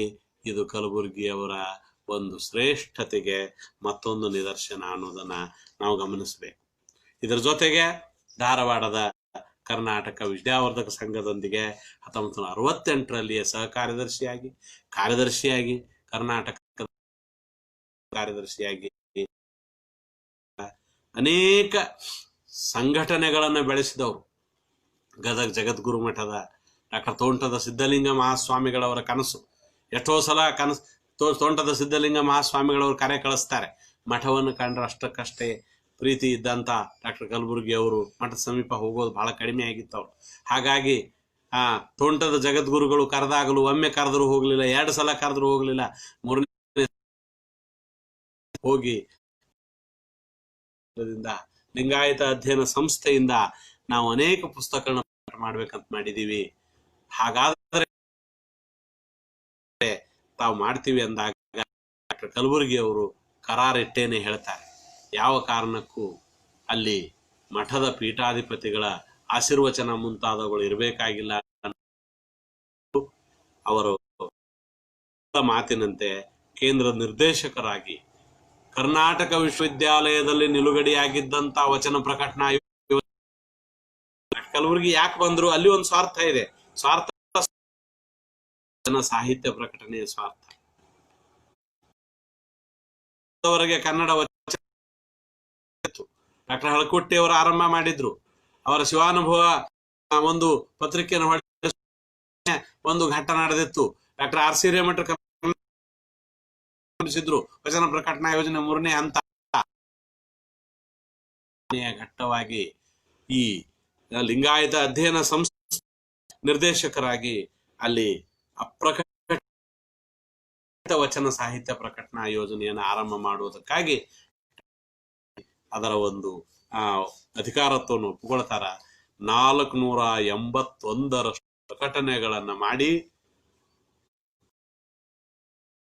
ಮಠವನ್ನ ಪುಸ್ತಕಗಳ ಮಠವನ್ನಾಗಿ ಮಾಡ್ತಾರ. ಜಗದ್ಗುರು ತೋಂಟದಾರ್ಯ ಸ್ವಾಮಿಗಳಿಗೆ ಪುಸ್ತಕದ ಸ್ವಾಮೀಜಿಯನ್ನು ಹೆಸರು ಬರ್ತದೆ. ಇದರ ಹಿಂದೆ ಡಾಕ್ಟರ್ ಕಲಬುರ್ಗಿಯವರ ಶ್ರಮ ಗಮನಿಸಬೇಕು. ಯಾವತ್ತಿಗೂ ಕೂಡ ಕಲಬುರ್ಗಿ ಅವರು ನಂಬಿಕೊಂಡ ಬಂದ ಒಂದು ಮಾತು, ಹೆಸರು ಕೆಲಸದ ವೈರಿ. ಹೆಸರು ಕೆಲಸದ ವೈರಿ. ಯಾವತ್ತಿಗೂ ಕೆಲಸ ಮಾತನ್ನ ಅವ್ರು ಅನ್ಕೊಂಡು ಇವತ್ತು ಆಕಸ್ಮಿಕ ಒಂದು ಆ ಒಂದು ನಂತರ ಆ ಒಂದು ಜಗದ್ಗುರುಗಳ ಮಠದಲ್ಲಿರುವಂತ ಲಿಂಗಾಯತ ಅಧ್ಯಯನ ಸಂಸ್ಥೆ ಡಾಕ್ಟರ್ ಎಂ ಕಲಬುರ್ಗಿ ಲಿಂಗಾಯತ ಅಧ್ಯಯನ ಸಂಸ್ಥೆ ಅನ್ನೋ ಹೆಸರನ್ನ ಪಡ್ಕೊಂಡಿದೆ. ಅದರ ನಂತರ ಅನೇಕ ಅಧ್ಯಯನ ಅಕಾಡೆಮಿ ನಾಗನೂರು, ಇನ್ನೂ ಅನೇಕವು ಹೆಸರಿಸ್ತಾ ಹೋಗ್ತೇನೆ, ಸುಮ್ಮನೆ ನಾನು ಸಮಯಾಭಾವ. ಅನೇಕ ಸಂಸ್ಥೆಗಳಿಗೆ ಅವರು ಮಾಡ್ತಾರೆ. 2006ರಲ್ಲಿ ಅದು ಆರಂಭವಾದಾಗ ಭೌತಿಕ ಪ್ರಗತಿ ಮತ್ತು ಸಾಂಸ್ಕೃತಿಕ ಪ್ರಗತಿ ಎರಡನ್ನು ಮಾಡ್ತಾರ. ಬೇಂದ್ರೆ ಪ್ರಶಸ್ತಿಯನ್ನ ಆರಂಭಿಸ್ತಾರ. ಹಾಗೆಯೇ ಬೇಂದ್ರೆ ಸಂಗೀತ ಶಾಲೆ, ಪ್ರಸಾರಾಂಗ, PH ಕಲಬುರ್ಗಿ ಅವರ ಕನಸುಗಳಿವೆಲ್ಲ. ಬಸವರಾಜ್ ಕಟ್ಟಿಮನಿ ಪ್ರತಿಷ್ಠಾನ ಆರಂಭವಾಗ್ತದೆ 2000 ಕಲಬುರ್ಗಿ ಅವರು. ಆದ್ರೆ ಮನು ಬಳೆಗಾರ ಅವರು ಒತ್ತಾಯಕ್ಕೆ ಮನಿದು ಆ ಒಂದು ಬಸವರಾಜ್ ಕಟ್ಟಿಮನಿ ರಾಷ್ಟ್ರೀಯ ಆ ಒಂದು ಬಸವರಾಜ್ ಕಟ್ಟಿಮನಿ ಪ್ರತಿಷ್ಠಾನದ ಅಧ್ಯಕ್ಷರಾಗ್ತಾರ. ಪ್ರೊಫೆಸರ್ ಚಂದ್ರಶೇಖರ್ ಅಕ್ಕಿ ಸರ್ ಅಂತವರು ಸದಸ್ಯರಾಗ್ತಾರೆ. ಇನ್ನು ಅನೇಕರು ಅದಕ್ಕೆ ಸದಸ್ಯರಾಗ್ತಾರೆ. ಅವರ ಶಿಷ್ಯರು ರಾಮಕೃಷ್ಣ ಮರಾಠಿ ಆ ಒಂದು ಅವರ ಗುಂಪಿನೊಳಗ ಅದರ ಒಂದು ಆ ಬಸವರಾಜ್ ಕಟ್ಟಿಮನಿಯ ಪ್ರತಿಷ್ಠಾನದ ಅಧ್ಯಕ್ಷರಾದಂತ ಕಲಬುರ್ಗಿ ಅವರು ಮೊದಲು ಆರಂಭ ಮಾಡಿದ ಕೆಲಸ ಆ ಪ್ರತಿಷ್ಠಾನದ ಜಾಗ ಸ್ವಚ್ಛ ಮಾಡೋದೆ, ಕಟ್ಟಡ ಸಜ್ಜೀಕರಣ, ಬಸವರಾಜ್ ಕಟ್ಟಿಮನಿ ಸಭಾಭವನ ನಿರ್ಮಾಣ ಆಗ್ತದೆ. ಬೆಳಗಾವಿ ಕುಮಾರ ಗಂಧರ್ವ ರಂಗಮಂದಿರವನ್ನ ಬೆಂಗಳೂರಿನ ರವೀಂದ್ರ ಕಲಾಕ್ಷೇತ್ರದ ಹಾಗೆ ಮಾಡಬೇಕು ಅನ್ನೋದು ಅವರ ಕನಸಾಗಿತ್ತು. ಅನೇಕ ಹೊಸ ವಿಚಾರಗಳನ್ನ ಕಟ್ಟಿಮನಿ ಪ್ರತಿಷ್ಠಾನದ ಅಧ್ಯಕ್ಷರಾಗಿ ಅನುಪಲಬ್ಧವಾದಂತಹ ಕಟ್ಟಿಮನಿಯವರ 64 ಕೃತಿಗಳನ್ನ ಆಮೇಲೆ ಪ್ರಕಟ ಮಾಡುವಂತಹ 10,500 ಪುಟಗಳ ಸಾಹಿತ್ಯ ಪ್ರಕಟಣೆಯನ್ನ ಮಾಡುವ ಮೂಲಕ ಡಾಕ್ಟರ್ ಕಲಬುರ್ಗಿ ಮತ್ತೊಂದು ಯಶೋಗಾಥೆಯನ್ನು ಬರೀತಾರ. ಬಸವರಾಜ್ ಕಟ್ಟಿಮನಿ ಜಯಂತಿ ಆಚರಣೆ, ಪ್ರಶಸ್ತಿ ಪ್ರದಾನ ಸಮಾರಂಭ, ಬಸವರಾಜ್ ಕಟ್ಟಿಮನಿಯವರಿಗೆ ಸಾಹಿತ್ಯ ಅವರ ಹೆಸರಿನಲ್ಲಿ ಸಾಹಿತ್ಯ ಪ್ರದಾನ ಒಂದು ಪ್ರಶಸ್ತಿ ಯುವ ಸಾಹಿತ್ಯ ಪುರಸ್ಕಾರ ಕೊಡೋದು, ಕಟ್ಟಿಮನಿಯವರ ಹುಟ್ಟೂರಾದಂಥ ಮಲಾಮರಡಿಯಲ್ಲಿ ಕಟ್ಟಿಮನಿಯವರ ಒಂದು ಪುಣ್ಯತಿಥಿ ಆಚರಣೆ, ಇಂಥ ಹೊಸ ಹೊಸ ಆಲೋಚನೆಗಳನ್ನು ಮಾಡಿದ ಕಲಬುರ್ಗಿ ಅವರು ತಮ್ಮ ಅವಧಿ ಮುಗಿಯುತ್ತೆ ಅನ್ನುವ ಕ್ಷಣದೊಳಗ ರಾಜೀನಾಮೆಯನ್ನು ಕೊಟ್ಟು ಹೊರ ಬರ್ತಾರೆ.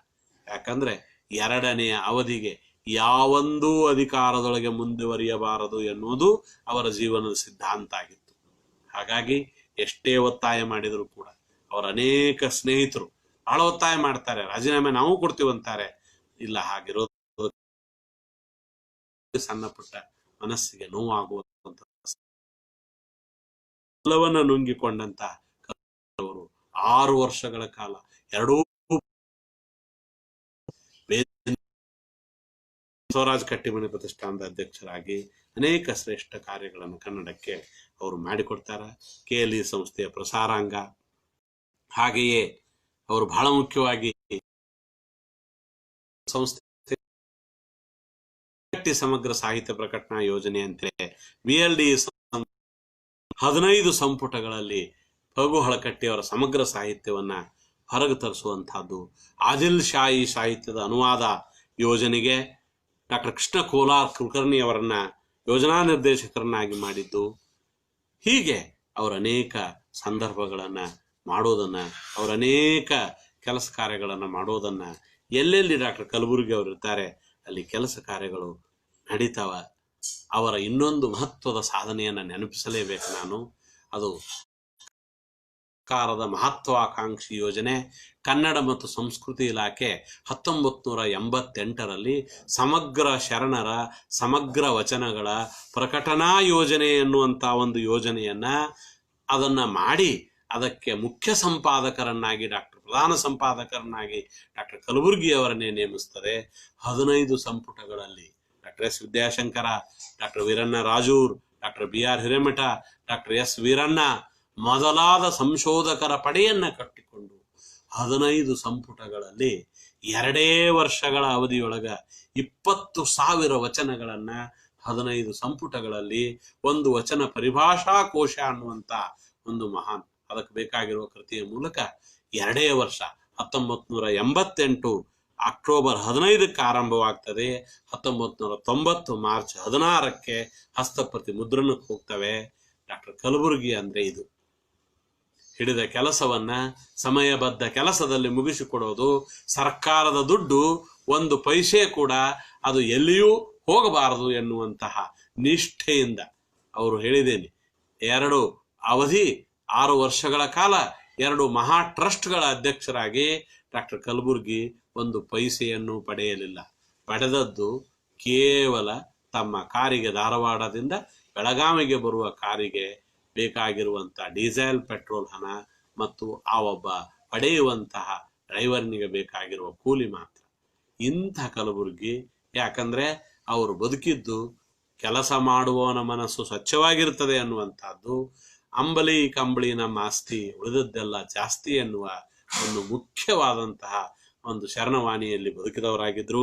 ಹಾಗಾಗಿ ಅವರು ಈಗ ನಮ್ಮ ಕೈಗೆ ಸಿಗುತ್ತಿರುವ ಸಮಗ್ರ ಶರಣರ ಸಮಗ್ರ ವಚನಗಳ 15 ಸಂಪುಟಗಳು 2 ಸಲ ಮುದ್ರಣಗೊಂಡು 3ನೇ ಸಲ ಮುದ್ರಣವಾಗ್ತಾ ಇವೆ.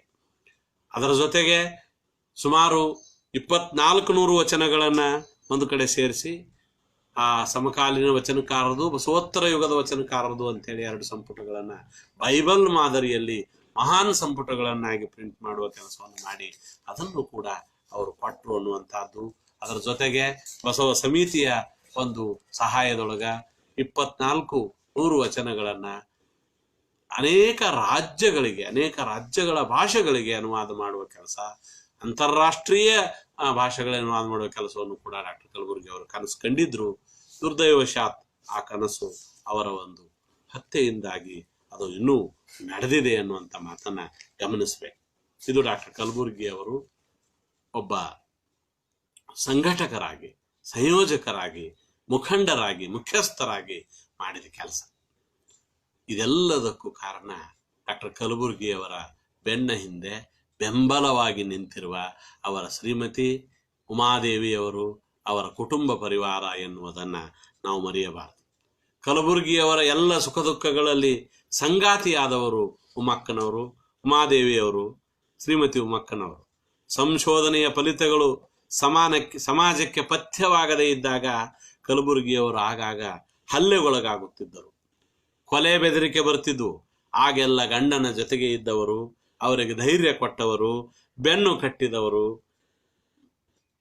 ಮನೆಯೊಳಗಿನ ಹೆಂಡತಿ ಮತ್ತು ಮಕ್ಕಳು ನೆಮ್ಮದಿ ನೋಡಿಕೊಂಡವರು, ಬಂದದ್ದು ಬರಲಿ ಎದುರಿಸೋಣ ಎಂದವರು ಬಾಳ ಸಂಗಾತಿ ಶ್ರೀಮತಿ ಉಮಾದೇವಿಯವರು. ಡಾಕ್ಟರ್ ಕಲಬುರ್ಗಿ ಅವರೇ ಬರ್ಕೊಂತಾರೆ, ನನ್ನ ಕುಟುಂಬದ ಬಗ್ಗೆ ಒಂದು ಮಾತು, ಸಂಶೋಧನಾ ವ್ಯಸನಗಳನ್ನು ಹಿಂಗಿಸಿಕೊಳ್ಳುವ ಸಲುವಾಗಿ, ನನ್ನ ಕುಟುಂಬದ ಬಗ್ಗೆ ಒಂದು ಮಾತು ಹೇಳ್ತೇನೆ. ಸಂಶೋಧನಾ ವ್ಯಸನಗಳನ್ನು ಹಿಂಗಿಸಿಕೊಳ್ಳುವ ಸಲುವಾಗಿ, ಕಷ್ಟಗಳನ್ನು ಮರೆಯುವುದರ ಸಲುವಾಗಿ ನಾನು ಅಧ್ಯಯನವನ್ನು ಮರೆ ಹೋಗುವುದು ಅನಿವಾರ್ಯವಾಯಿತು. ಹೀಗಾಗಿ 24 ತಾಸು ಪುಸ್ತಕದಲ್ಲಿ ಮುಖವಿಟ್ಟು ಕೂಡುವ ನನ್ನ ಅನಿವಾರ್ಯತೆಯನ್ನ ನನ್ನ ಹೆಂಡತಿ, ಮಕ್ಕಳು ಅರ್ಥ ಮಾಡಿಕೊಂಡಿದ್ದಾರೆ. ನನಗೆ ಪುಸ್ತಕಗಳಷ್ಟೇ ಆಶ್ರಯ ಕೊಡುವ ತಾಣಗಳೆನಿಸಿದ್ದಾರೆ. ಸಂಶೋಧನೆಗಳಿಂದಾಗಿ ಶುಷ್ಕತೆ ಪ್ರವೇಶಿಸಬಾರದೆಂದು ನನ್ನನ್ನು ಇವತ್ತಿಗೂ ನೋಡಿಕೊಂಡಿದ್ದಾರೆ ಅನ್ನುವ ಪ್ರೀತಿಯ ಮನೋಭಾವವನ್ನು ಅವರು ತಮ್ಮ ಹೆಂಡತಿ ಮತ್ತು ಮಕ್ಕಳ ಬಗ್ಗೆ ಹೇಳ್ತಾರೆ. 4 ಜನ ಮಕ್ಕಳು, ಪೂರ್ಣಿಮಾ, ಪ್ರತಿಮಾ, ರೂಪದರ್ಶಿ ಮತ್ತು ಶ್ರೀವಿಜಯ ಎನ್ನುವ ಗಂಡು ಮಗ. ಬಹಳ ತುಂಬ ಸುಂದರ ಪ್ರೀತಿ ತುಂಬಿದ ಕುಟುಂಬ ಅವ್ರದ್ದಾಗಿತ್ತು. ಡಾಕ್ಟರ್ ಕಲಬುರ್ಗಿ ಅವರು ಜೀವನದುದ್ದಕ್ಕೂ ಬದುಕಿದ್ದು ತಮ್ಮ ಸತ್ಯದ ನಡೆಗೆ ಮತ್ತು ಪ್ರಾಮಾಣಿಕ ಬದುಕಿಗೆ, ಶ್ರಮದ ಸಂಸ್ಕೃತಿಗೆ. ಭಾರತದಂತಹ ಭಾವನಿಷ್ಠ ರಾಷ್ಟ್ರದಲ್ಲಿ ಸಂಶೋಧಕ ಆಗಾಗ ಶಿಲುಬೆಯನ್ನ ಏರಬೇಕಾಗುತ್ತದೆ ಅಂತ ಶಿಲುಬೆಗಳನ್ನೇ ಏರುತ್ತಲೇ ಬಂದ ಡಾಕ್ಟರ್ ಕಲಬುರ್ಗಿ ಅವರಿಗೆ ಗೊತ್ತಿತ್ತು, ನನ್ನ ಸಾವು ಸಹಜವಾದ ಸಾವಾಗುವುದಿಲ್ಲ. ಕಲಬುರ್ಗಿಯವರೇ ಅವರ ಸಮೀಪದವರಿಗೆ ಹೇಳುತ್ತಿದ್ದ ಮಾತಿದು. ಆದರೆ ಸಾಯುವುದಕ್ಕೆ ಡಾಕ್ಟರ್ ಕಲಬುರ್ಗಿ ಯಾವತ್ತೂ ಹೆದರಿರಲಿಲ್ಲ. ಶರಣರ ಮರಣವೇ ಪ್ರಾಣ, ಶರಣರಿಗೆ ಮರಣವೇ ಮಹಾನವಮಿ ಎನ್ನುವ ಶರಣ ಸಿದ್ಧಾಂತವನ್ನು ಬದುಕಿದ ಡಾಕ್ಟರ್ ಕಲಬುರ್ಗಿ ತಮ್ಮ ಒಂದು ಕವನ ಸಂಕಲನದೊಳಗೆ ಹೇಳ್ಕೊಳ್ತಾರೆ. ಅವರು 5 ಸೃಜನಶೀಲ ಕೃತಿಗಳನ್ನು ಬರೆದಿದ್ದಾರೆ. ಡಾಕ್ಟರ್ ಕಲಬುರ್ಗಿ ಒಬ್ಬ ಸಂಶೋಧಕನಾಗಿ 120 ಕೃತಿಗಳನ್ನ, ಆದರೆ ಅವರೊಬ್ಬ ಕವಿಯೂ ಹೌದು, ನಾಟಕಕಾರನೂ ಹೌದು. ನಡೆಸಿತ್ತು ಅನ್ನುವಂತಹ ಕವನ ಸಂಕಲನ ಹೇಳ್ತಾರೆ, ನಾನು ಸಾಯುವುದಿಲ್ಲ ನನ್ನಲ್ಲಿ ಸತ್ಯ ಜೀವಂತವಾಗಿರುವವರೆಗೆ. ನಾನು ಸಾಯುವುದಿಲ್ಲ ನನ್ನಲ್ಲಿ ಸತ್ಯ ಜೀವಂತವಾಗಿರುವವರೆಗೆ. ನೀವು ಕೊಲ್ಲ ಬಯಸಿದ್ದೀರಿ ನನ್ನನ್ನು ಭೀತಿಯಿಂದ. ನಿಮಗೆ ನನ್ನ ಬಗ್ಗೆ ಹೆದರಿಕೆ ಇದೆ. ಯಾಕಂದ್ರೆ ಕಲಬುರ್ಗಿ ಅವರು ಎತ್ತಿದ ಸತ್ಯದ ಪ್ರಶ್ನೆಗಳು ಸಮಾಜ ಒಪ್ಪಿಕೊಳ್ಳುವ ಪ್ರಶ್ನೆಗಳಾಗಿರಲಿಲ್ಲ. ಸತ್ಯ ಯಾವಾಗಲೂ ಕೂಡ ಕಹಿಯಾಗಿರ್ತದೆ, ಸಮಾಜ ಅದನ್ನು ವಿರೋಧಿಸ್ತದೆ. ಆದರೆ ಆ ಕಾರಣಕ್ಕಾಗಿ ಸಂಶೋಧಕ ಹಿಂದೆ ಸರಿಯೋದಕ್ಕಾಗೋದಿಲ್ಲ. ಆತ ಸಣ್ಣ ಸಣ್ಣ ಶಿಲುಬೆಗಳನ್ನು ಇರಲೇಬೇಕಾಗ್ತದೆ, ಎದೆಗೊಟ್ಟು ನಿಲ್ಲಲೇಬೇಕಾಗ್ತದೆ. ಅದಕ್ಕೆ ಕಲಬುರ್ಗಿ ಹೇಳ್ತಾರೆ, ನೀವು ಕೊಲ್ಲ ಬಯಸಿದ್ದೀರಿ ನನ್ನನ್ನು ಭೀತಿಯಿಂದ, ನಿಮ್ಮನ್ನ ಗೆಲ್ಲ ಬಯಸಿದ್ದೇನೆ ಪ್ರೀತಿಯಿಂದ. ಕೊನೆಗೂ ಹೇಳುತ್ತೇನೆ ಕೇಳಿ, ನಿಮ್ಮ ಭೀತಿ ವಿಷ ಕುಡಿದು ಸಬಲ ನಾನು ಸಾಯುವುದಿಲ್ಲ. ನಿಮ್ಮ ಪ್ರೀತಿ ವಿಷ ಕುಡಿದು ಸಬಲ ನಾನು ಸಾಯುವುದಿಲ್ಲ. ನನ್ನ ಪ್ರೀತಿ ಅಮೃತ ಕುಡಿದು ನೀವು ಬದುಕುವುದಿಲ್ಲ. ಇದು ನನ್ನ ಶ್ವಾಸ, ಆತ್ಮವಿಶ್ವಾಸ. ಕಡೆಗೂ ಗೆದ್ದದ್ದು ಕಲಬುರ್ಗಿಯವರ ಆತ್ಮವಿಶ್ವಾಸವೇ. ಕಲಬುರ್ಗಿಯವರ ದೇಹ ಮಣ್ಣಾಗಿರಬಹುದು. ಡಾಕ್ಟರ್ ಕಲಬುರ್ಗಿ ಅನ್ನುವ ಮಹಾಚೇತನ ಇವತ್ತಿಗೂ ಕೂಡ ಎಲ್ಲಿಯೋ ಇರುವ ನಮ್ಮಂಥವರ ಮೂಲಕ ಅನೇಕ ಸಾವಿರ ಹೃದಯಗಳಲ್ಲಿ, ಸಾವಿರ ಸಂಶೋಧಕರಲ್ಲಿ ಡಾಕ್ಟರ್ ಕಲಬುರ್ಗಿ ಬದುಕಿದ್ದಾರೆ. ಸತ್ಯವೆಂಬ ಕೂರಲಗನೆ ಹಿಡಿದು ಓಡುತ್ತಲಿದ್ದೇನೆ ಹೇಳ್ತಾರೆ ಕಲಬುರ್ಗಿ. ಸತ್ಯವೆಂಬ ಕೂರಲಗನೆ ಹಿಡಿದು ಓಡುತ್ತಲಿದ್ದೇನೆ, ವರದಿ ಒಪ್ಪಿಸಲಿಕ್ಕೆ ದೇವಸಭೆಗೆ ದಾರಿ ಬಿಡಿ, ದಾರಿ ಬಿಡಿ. ಹೀಗೆ ಡಾಕ್ಟರ್ ಕಲಬುರ್ಗಿ ಸತ್ಯವೆಂಬ ಕೂರಲಗನೆ ಹಿಡಿದು ನಡೆದರು. ಅವರು ತಮಗೆ ತಾವೇ ಏನಿಯಾಗಿದ್ದರು, ತಮಗೆ ತಾವೇ ದಾರಿಯಾಗಿದ್ದರು. ಅದಕ್ಕೆ ಪೋಷಕವಾಗಿ BT ಸಾಸನೂರ್ ಅಂತವರು, ಡಾಕ್ಟರ್ R.C. ಹಿರೇಮಠರ್ ಅಂತವರು, ಬಗು ಹೊಳಕಟ್ಟಿ ಅಂತವರ ಮಾರ್ಗ ಅವರಿಗಿತ್ತು. ಆದ್ರೆ ಅವರೊಬ್ಬ ಸ್ವಂತ ಶಕ್ತಿಯ ಮೇಲೆ ಏನಿ ಏರಿದ ಸರ್ದಾರ. ಬೇಕಿಲ್ಲ ನನಗೆ ಏನಿ, ಬೇಕಿಲ್ಲ ನನಗೆ ಏನಿ ಏರಲು, ಸೂರ್ಯ ಮಂಡಲ ಸೇರಲು. ಕಲಬುರ್ಗಿಗೆ ಯಾವುದೊಂದು ಮಾಳಿಗೆಯ ಮನೆಯ ಮೇಲ್ ಮಾಡಿ ಅದು ಗುರಿಯಾಗಿರಲಿಲ್ಲ, ಸೂರ್ಯಮಂಡಲವೇ ಗುರಿಯಾಗಿತ್ತು. ಬೇಕಿಲ್ಲ ನನಗೆ ಏನಿ ಏರಲು, ಸೂರ್ಯಮಂಡಲ ಸೇರಲು, ಹೀಗೆ ಆಗುತ್ತೇನೆ ಏನಿಯೂ ನಾನೇ, ಏರುವವನು ನಾನೇ. ಹೀಗೆ ಏನಿಯೂ ತಾನಾಗಿ, ಏರುವವರು ತಾರಾಗಿ ಡಾಕ್ಟರ್ ಕಲಬುರ್ಗಿ ಬೆಳೆದರು. ಅವರು ಬರೆದ ಸಾಹಿತ್ಯ, ಸೃಜಿಸಿದ ಸಂಶೋಧನೆ, ಅದು ಮತ್ತೊಂದು ಮಗ್ಗಲು, ಅದೊಂದು ದೊಡ್ಡ ಅಧ್ಯಾಯ. ಸಂಶೋಧನಾ ವ್ಯವಸಾಯ 1960ಕ್ಕೆ ಧಾರವಾಡಕ್ಕೆ ಬಂದಾಗ ಮೂಲತಃ ಸೃಜನಶೀಲ ಮನಸ್ಸಿನ ಕಲಬುರ್ಗಿ ಕವಿಯಾಗಬೇಕಂತ ಬಂದಿದ್ರು. ಕವಿ ಆಗಬೇಕು ನಾನು ಅಂತ ಬಂದಿದ್ರು. ಆದ್ರೆ ಪೂರಕ ಪರಿಸರ ಕವಿ ಆಗೋದಕ್ಕೆ ಸಾಕ್ಷಿ ಇರಲಿಲ್ಲ. ಬಹಳ ಜನ ಕವಿಗಳಿದ್ರು. ಕವಿಯಾಗಿ ನಾನು ಛಾಪ್ ಒತ್ತೋದು ಸಾಧ್ಯ ಆಗೋದಿಲ್ಲ ಅಂದಾಗ ಕಲಬುರ್ಗಿ ಡಾಕ್ಟರ್ R.C. ಹಿರೇಮಠರವರ ಒಂದು ಸಹಾಯದಿಂದ ಸಂಶೋಧಕರಾದರು, ಸಂಶೋಧನಾ ಕ್ಷೇತ್ರಕ್ಕೆ ಬಂದರು. ಅವರೊಬ್ಬ ಸಮಗ್ರ ಸಂಶೋಧಕ. ಸಮಗ್ರ ಸಂಶೋಧಕ ಅಂದ್ರೆ ಯಾರು ಅಂತ ಡಾಕ್ಟರ್ ಕಲಬುರ್ಗಿ ವ್ಯಾಖ್ಯಾನ ತಾವೇ ಮಾಡ್ಕೊಂತಾರೆ. ಆಕರ ಶೋಧ, ಆಕರ ವಿಶ್ಲೇಷಣೆ, ಆಕರ ವ್ಯಾಖ್ಯಾನ, ಈ 3 ನೆಲೆಯಲ್ಲಿ ನಡೆಯುವ ಸಂಶೋಧನಾ ಕ್ರಿಯೆ ಅದು ಸಮಗ್ರ ಸಂಶೋಧನೆ. ಈ 3 ನೆಲೆಯಲ್ಲಿ ಮಾಡುವವನೇ ಸಮಗ್ರ ಸಂಶೋಧಕ. ಈ ಅರ್ಥದಲ್ಲಿ ಡಾಕ್ಟರ್ ಕಲಬುರ್ಗಿ ಒಬ್ಬರು ಸಮಗ್ರ ಸಂಶೋಧಕರಾಗಿದ್ರು. ಅವರ ಅನೇಕ ಸಂಶೋಧನೆಗಳ ಹಿಂದೆ ಇರೋದು ಸತ್ಯವನ್ನ ಕಾಣಬೇಕೆನ್ನುವ ತಹತ ಮಾತ್ರ. ಸುಳ್ಳು ಇತಿಹಾಸದ ಮೂಲಕ ವರ್ತಮಾನದಲ್ಲಿ ಹುಟ್ಟು ಹಾಕುತ್ತಲಿರುವ ಶೋಷಣೆಯನ್ನ ಹತ್ತಿಕ್ಕಲು, ನಿಜ ಇತಿಹಾಸವನ್ನ ಶೋಧಿಸಿಕೊಡುವುದು ಸಂಶೋಧಕನ ಕರ್ತವ್ಯ. ಶೋಧಿಸಿಕೊಡುವುದು ಸಂಶೋಧಕನ ಕರ್ತವ್ಯ. ಅಂದರೆ ಸಂಶೋಧನೆ ಎನ್ನುವುದು ಕೇವಲ ಇತಿಹಾಸ ಶೋಧವಲ್ಲ, ಇತಿಹಾಸವನ್ನು ಮುಂದುವರಿಸಿಕೊಂಡು ವರ್ತಮಾನವನ್ನು ದುರುಪಯೋಗ ಮಾಡಿಕೊಳ್ಳುವವರೊಂದಿಗೆ ನಡೆಸುವ ಹೋರಾಟವಾಗಿದೆ ಅಂತ ಕಲಬುರ್ಗಿ ನಂಬಿದ್ರು. ಕಲಬುರ್ಗಿಯವರಿಗೆ ಸಂಶೋಧನೆಯಿಂದ ಎನ್ನುವುದು ನಿಜವಾದ ಸಂಶೋಧಕನಿಗೆ ಕೇವಲ ಸತ್ಯದ ಅನ್ವೇಷಣೆಯಲ್ಲ, ಸತ್ಯದ ಸಹವಾಸ. ಇದರಿಂದಾಗಿ ಸತ್ಯವನ್ನು ಪ್ರೀತಿಸುವ, ಅಸತ್ಯವನ್ನು ಪ್ರತಿಭಟಿಸುವ ಮನೋಧರ್ಮ ಅವನಲ್ಲಿ ಬೆಳೆದಿರುತ್ತದೆ. ಹಾಗಾಗಿ ಸಂಶೋಧಕ ಸಮಾಜದ ಪ್ರತಿಭಟನೆಯನ್ನ ಜೀರ್ಣಿಸಿಕೊಳ್ಳಬೇಕಾಗ್ತದೆ ಅಂತ ವರ್ಧಮಾನ ಪ್ರಶಸ್ತಿಯನ್ನು ಸ್ವೀಕರಿಸ್ತಾ ಅವರು ಹೇಳ್ತಾರೆ. ಕಲಬುರ್ಗಿಯವರ ಸಂಶೋಧನಾ ವ್ಯವಸಾಯ ತುಂಬಾ ವ್ಯಾಪಕವಾದದ್ದು. ಅದನ್ನ ಬಹಳಷ್ಟು ವಿವರಣೆ ಮಾಡೋದಕ್ಕೆ ಸಾಧ್ಯ ಆಗಲಾರದಷ್ಟು ಬಹಳ ಬಹಳ ಬಹಳ ಸಮಯವನ್ನ ಅದು ತಗೊಳ್ಳುತ್ತದೆ. ಹಾಗಾಗಿ ಅವರಲ್ಲಿ ಶಾಸನ ಅಧ್ಯಯನ, ಅನೇಕ ಶಾಸನ ಅಧ್ಯಯನದ ಹೊಸ ಹೊಸ ವಿಚಾರಗಳನ್ನ ಡಾಕ್ಟರ್ ಕಲಬುರ್ಗಿ ಅವರು ಮಾಡ್ತಾರೆ. ಅವರ ಅನೇಕ ಪುಸ್ತಕಗಳು, ಕನ್ನಡ ಶಾಸನ ಸಂಪದ, ಬಸವಣ್ಣವರನ್ನು ಕುರಿತ ಶಾಸನಗಳು, ಶಾಸನಗಳಲ್ಲಿ ಶಿವಶರಣರು, ಶಾಸನ ವ್ಯಾಸಂಗ 1, 2, ಧಾರವಾಡ ಜಿಲ್ಲೆಯ ಶಾಸನಗಳು, ವಿಜಾಪುರ ಜಿಲ್ಲೆಯ ಶಾಸನಗಳು, ಸಮಾಧಿ, ಬಲಿದಾನ, ವೀರಮರಣ, ಇವೆಲ್ಲವುಗಳು ಕೂಡ ಅವರು ಶಾಸನಗಳ ಮೂಲಕ ಕನ್ನಡ ನಾಡಿಗೆ ಕೊಟ್ಟಂತ ಕೊಡುಗೆಗಳಾಗ್ಯಾವ. ಅನೇಕ ಬಿಡಿಸಲಾಗದ ಉತ್ತರಗಳನ್ನ ಡಾಕ್ಟರ್ ಕಲಬುರ್ಗಿ ಶಾಸನಗಳಲ್ಲಿ ಬಿಡಿಸ್ತಾರೆ. ಪ್ರೇಮಾಲಯ ಸುತನ್ ಅಂದ್ರ ಪ್ರೀತಿಯ ಮಗ ಅಂತ ಡಾಕ್ಟರ್ MH ಕೃಷ್ಣ ಅವರು ಹೇಳಿದ್ರು. ಅದನ್ನ ಪ್ರೇಮಾಲಯ ಸುತನ್ ಅನ್ನೋದು ಪ್ರೀತಿಯ ಮಗ ಅಲ್ಲ, ಅರಸನಿಗೆ ದೇಹತ್ಯಾಗ ಮಾಡಿದವನು ಅನ್ನುವ ಮೂಲಕ ಅವರು ಅದನ್ನ ಹೇಳ್ಕೊಡ್ತಾರೆ. ಕಪ್ಪೆ ಎರೆಭಟ್ಟ ಅನ್ನುವ ಒಂದು ಹೆಸರನ್ನ ತೀನಂ ಶ್ರೀ ಅವರು ಮತ್ತು ಚಿದಾನಂದ ಮೂರ್ತಿಗಳು ಬೇರೆ ರೀತಿಯಾಗಿ ವ್ಯಾಖ್ಯಾನ ಮಾಡಿದ್ರು. ಅದನ್ನ ಸರಿಯಾದ ಅರ್ಥದಲ್ಲಿ ವಿವರಿಸಿ ಕಪ್ಪೆ ಅನ್ನೋದು ಮನೆತನದ ಹೆಸರು ಅನ್ನೋದನ್ನ ಹೇಳ್ತಾರೆ. ಚಿತ್ರದುರ್ಗ ಅನ್ನೋ ಹೆಸರನ್ನ ಬೆಮ್ಮತ್ತನ ಕಲ್ಲು ಎಂಬ ರೂಪದಿಂದ ಬಂದಿದೆ ಅಂತ ಸಿದ್ಧ ಆಗಿತ್ತು. ಅಲ್ಲ, ಅದು ಚಿಮ್ಮತ್ತನ ಕಲ್ಲಿಂದ ಸಿದ್ಧ ಆಗಿದ್ದು ಅನ್ನೋದು. ಹೀಗೆ ಅವರ ಶಾಸನಗಳ ಅಧ್ಯಯನ ಹೊಸದಾಗಿತ್ತು. ಅನೇಕ ಹೊಸ ಹೊಸ ಸಂಗತಿಗಳನ್ನ ಹೊಸ ಹೊಸ ವಿದ್ವಾಂಸರಿಗೆ ಹುಡುಕಿಕೊಟ್ಟು ಅವರಿಂದ ಬರೆಸಿಕೊಡುವಂತ ಕೆಲಸವನ್ನು ಕಲಬುರ್ಗಿಯವರು ಸ್ವತಃ ಮಾಡಿದ ಸಂಶೋಧನೆ ಒಂದು ಭಾಗವಾದರೆ, ಒಂದು ತೂಕವಾದರೆ, ಅವರು ಶಿಷ್ಯರಿಂದ ಮಾಡಿಸಿದ ಸಂಶೋಧನೆಯ ಒಂದು ತೂಕ.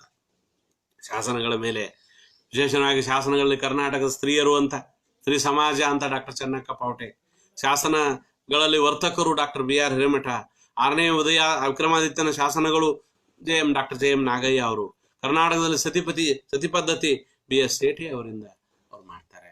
ಹೀಗೆ ಎರಡನೇದಾಗಿ ಹಸ್ತಪ್ರತಿ ವ್ಯಾಸಂಗ, ಅನೇಕ 1000 ಹಸ್ತಪ್ರತಿಗಳನ್ನ ಅವರು ತಂದು ಕೊಡ್ತಾರೆ ವಿಶ್ವವಿದ್ಯಾಲಯಕ್ಕೆ. ಅದರ ಜೊತೆಗೆ ಹಸ್ತಪ್ರತಿ ಶಾಸ್ತ್ರ ಬರೀತಾರೆ, ಅನೇಕ ಹಸ್ತಪ್ರತಿಗಳನ್ನ ಪ್ರಕಟಣೆ ಮಾಡಿಸ್ತಾರೆ. ವಚನ ಸಾಹಿತ್ಯದ ಅಧ್ಯಯನವಂತೂ ಡಾಕ್ಟರ್ ಕಲಬುರ್ಗಿಯವರಿಗೂ ವಚನ ಸಾಹಿತ್ಯದ ಸಂಶೋಧನೆಗೂ ಬಹು ಭಾಗವನ್ನು ಆವರಿಸಿದ್ದದು.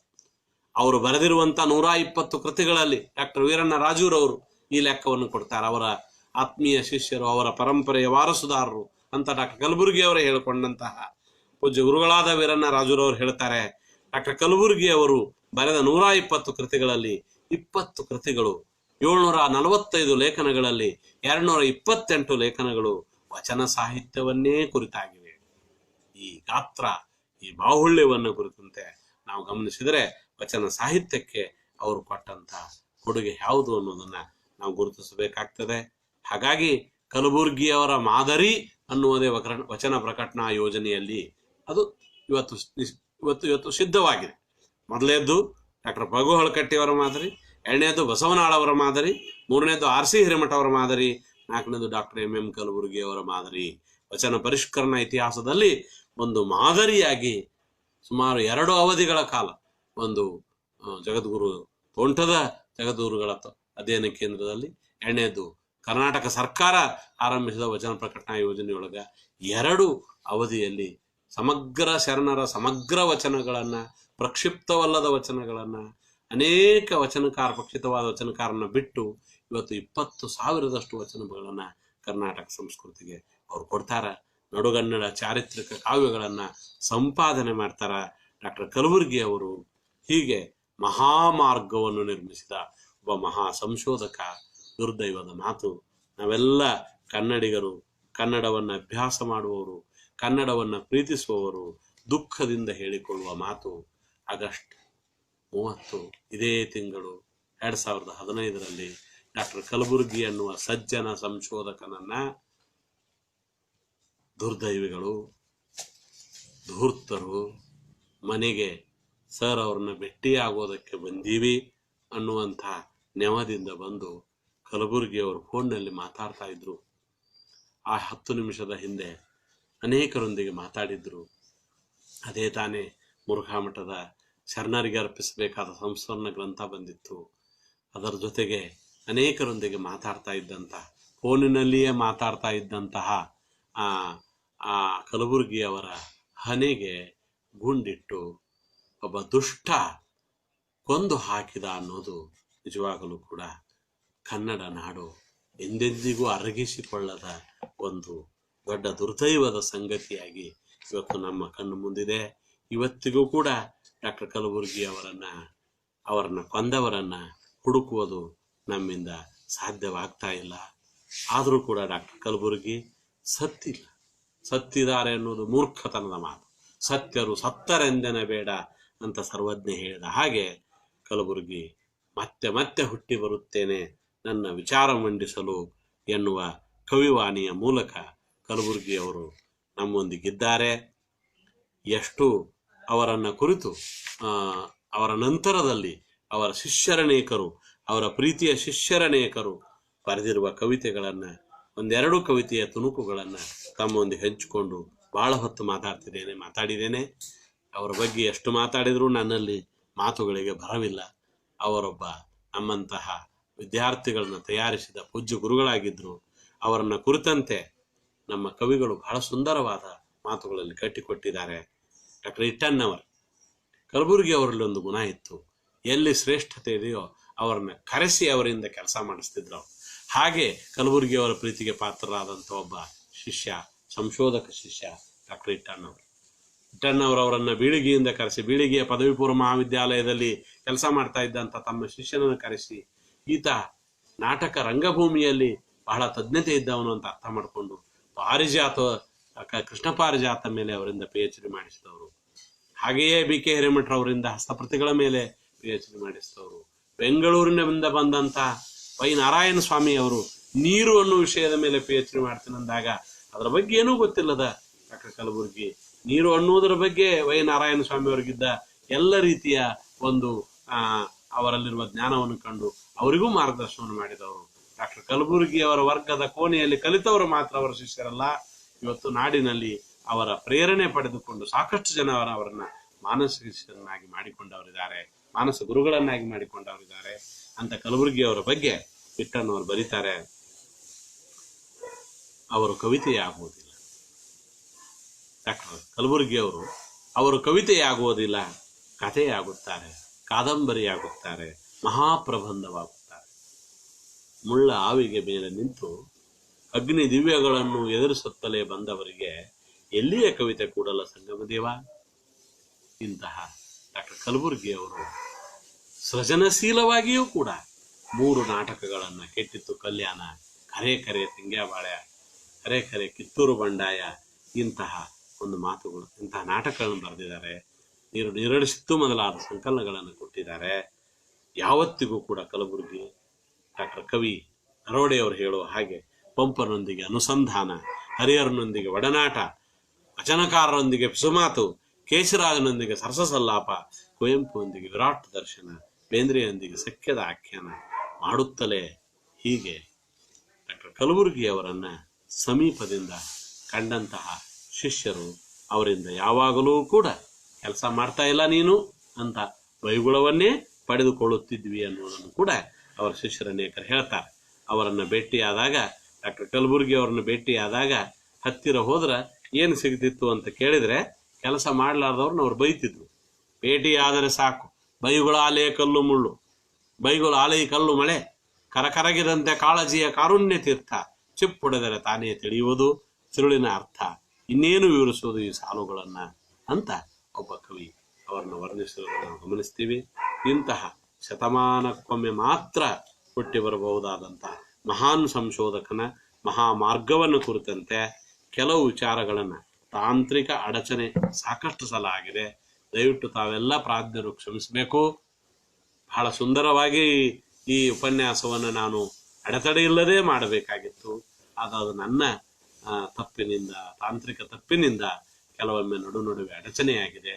ಡಾಕ್ಟರ್ ಕಲಬುರ್ಗಿಯವರ ಬಗ್ಗೆ ನನ್ನ ಅನುಭವಕ್ಕೆ ಸಿಕ್ಕಿರುವ ಕೆಲವು ಮಾತುಗಳನ್ನು ಅನೇಕರು ಬರೆದಿರುವ ಪುಸ್ತಕದ ಆಧಾರದಲ್ಲಿ, ವಿಶೇಷವಾಗಿ ಡಾಕ್ಟರ್ ರಾಮಕೃಷ್ಣ ಮರಾಠೆಯವರ ಕನ್ನಡದ ಮಹಾಮಾರ್ಗ ಡಾಕ್ಟರ್ ಎಂ ಕಲಬುರ್ಗಿ ಅನ್ನುವ ಪುಸ್ತಕವನ್ನು ಅವರ ಶಿಷ್ಯರಲ್ಲಿ, ಆತ್ಮೀಯ ಶಿಷ್ಯರಲ್ಲಿ, ಅವರ ಸಮೀಪದ ಶಿಷ್ಯರಲ್ಲಿ ಡಾಕ್ಟರ್ ಮರಾಠೆಯವರೊಬ್ಬರು, ಅವರ ಮಾತುಗಳನ್ನು ಬಳಸಿಕೊಂಡು ನನ್ನ ಕೆಲವು ವಿಚಾರಗಳನ್ನು, ಯಾಕಂದರೆ 2 ವರ್ಷಗಳ ಕಾಲ ಅವರ ಹತ್ತಿರ ಸಂಶೋಧನಾ ಸಹಾಯಕನಾಗಿ ನಾನು ಡಾಕ್ಟರ್ ಜಯಶ್ರೀ ಹಿರೇಮಠರವರು ಕೂತ್ಕೊಂಡು ವಚನಗಳನ್ನು ಸಂಪಾದನೆ ಮಾಡುವ ಕೆಲಸವನ್ನು ಮಾಡಿದ್ವಿ. ಡಾಕ್ಟರ್ ಕಲಬುರ್ಗಿಯವರ ಆತ್ಮೀಯ ಶಿಷ್ಯರಲ್ಲಿ ನಾನೂ ಒಬ್ಬ ಎನ್ನುವುದು ನನ್ನ ಅಭಿಮಾನ, ನನ್ನ ಪುಣ್ಯ. ಅಂತಹ ಗುರುವಿನ ನೆನಪಿಗಾಗಿ ಕೆಲವು ಮಾತುಗಳನ್ನು ಹೇಳುವ ಅವಕಾಶವನ್ನು ಮರೆಯಲಾಗದ ಮಹನೀಯರು ಎನ್ನುವ ಈ ಫೇಸ್ಬುಕ್ ಲೈವ್ ಕಾರ್ಯಕ್ರಮ ಒದಗಿಸಿಕೊಟ್ಟಿರುವಂತಹ ಜೆ ರವಿಶಂಕರ್ ಸರ್ ಅವರ ತಾಳ್ಮೆಗೆ, ಪ್ರೀತಿಗೆ ಹನಿಮಿನಿತೇನೆ. ಯಾಕಂದರೆ ಎಷ್ಟೇ ಸಲ ರವಿಶಂಕರ್ ಎಕೆ ಅಂಕುರ ಅವರು ಎಷ್ಟೇ ಸಲ ಅಡೆತಡೆಯಾದರೂ ಕೂಡ ಮತ್ತೆ ಮತ್ತೆ ಬಂದು ನನ್ನೊಂದಿಗೆ ಟ್ಯಾಗ್ ಆಗಿದ್ದಾರೆ. ಅನೇಕ ಹಿರಿಯರು ನಾನು ಎಷ್ಟು ಸಲ ಕಟ್ ಮಾಡಿದರೂ ಕೂಡ ಮತ್ತೆ ಮತ್ತೆ ಅನೇಕ ಹಿರಿಯರು, ಕಾವ್ಯ ಕಲಬುರ್ಗಿ ಸರ್ ಅವರ ಆತ್ಮೀಯ ಶಿಷ್ಯರಲ್ಲಿ ಒಬ್ಬರಾದಂಥ, ಹತ್ತಿರದ ಶಿಷ್ಯರಲ್ಲಿ ಒಬ್ಬರಾದಂಥ ಅಕ್ಕಿಯವರು, ಪ್ರೊಫೆಸರ್ ಅಕ್ಕಿಯವರು ಮೊದಲಾದಂಥ ಗೆಳೆಯರು ಅನೇಕರು ನನ್ನ ಮಾತುಗಳನ್ನು ನಾಡಿನಾದ್ಯಂತ ಕೇಳಿದ್ದೀರಿ. ಡಾಕ್ಟರ್ ಕಲಬುರ್ಗಿಯವರ ಬಗ್ಗೆ ನನ್ನ ಮಾತುಗಳು ದೊಡ್ಡವಲ್ಲ, ಅವರೊಬ್ಬ ಮಾತಿಗೆ ಸಿಗದ, ಮಾತನ್ನು ಮೀರಿದ ಅಸೀಮ ವ್ಯಕ್ತಿತ್ವ ಆಗಿದ್ರು ಅನ್ನೋ ಮಾತಿನ ಮೂಲಕ ಈ ನುಡಿ ನಮನವನ್ನು ಅರ್ಪಿಸ್ತೇನೆ. ಸರ್ವರಿಗೂ ನಮಸ್ಕಾರ.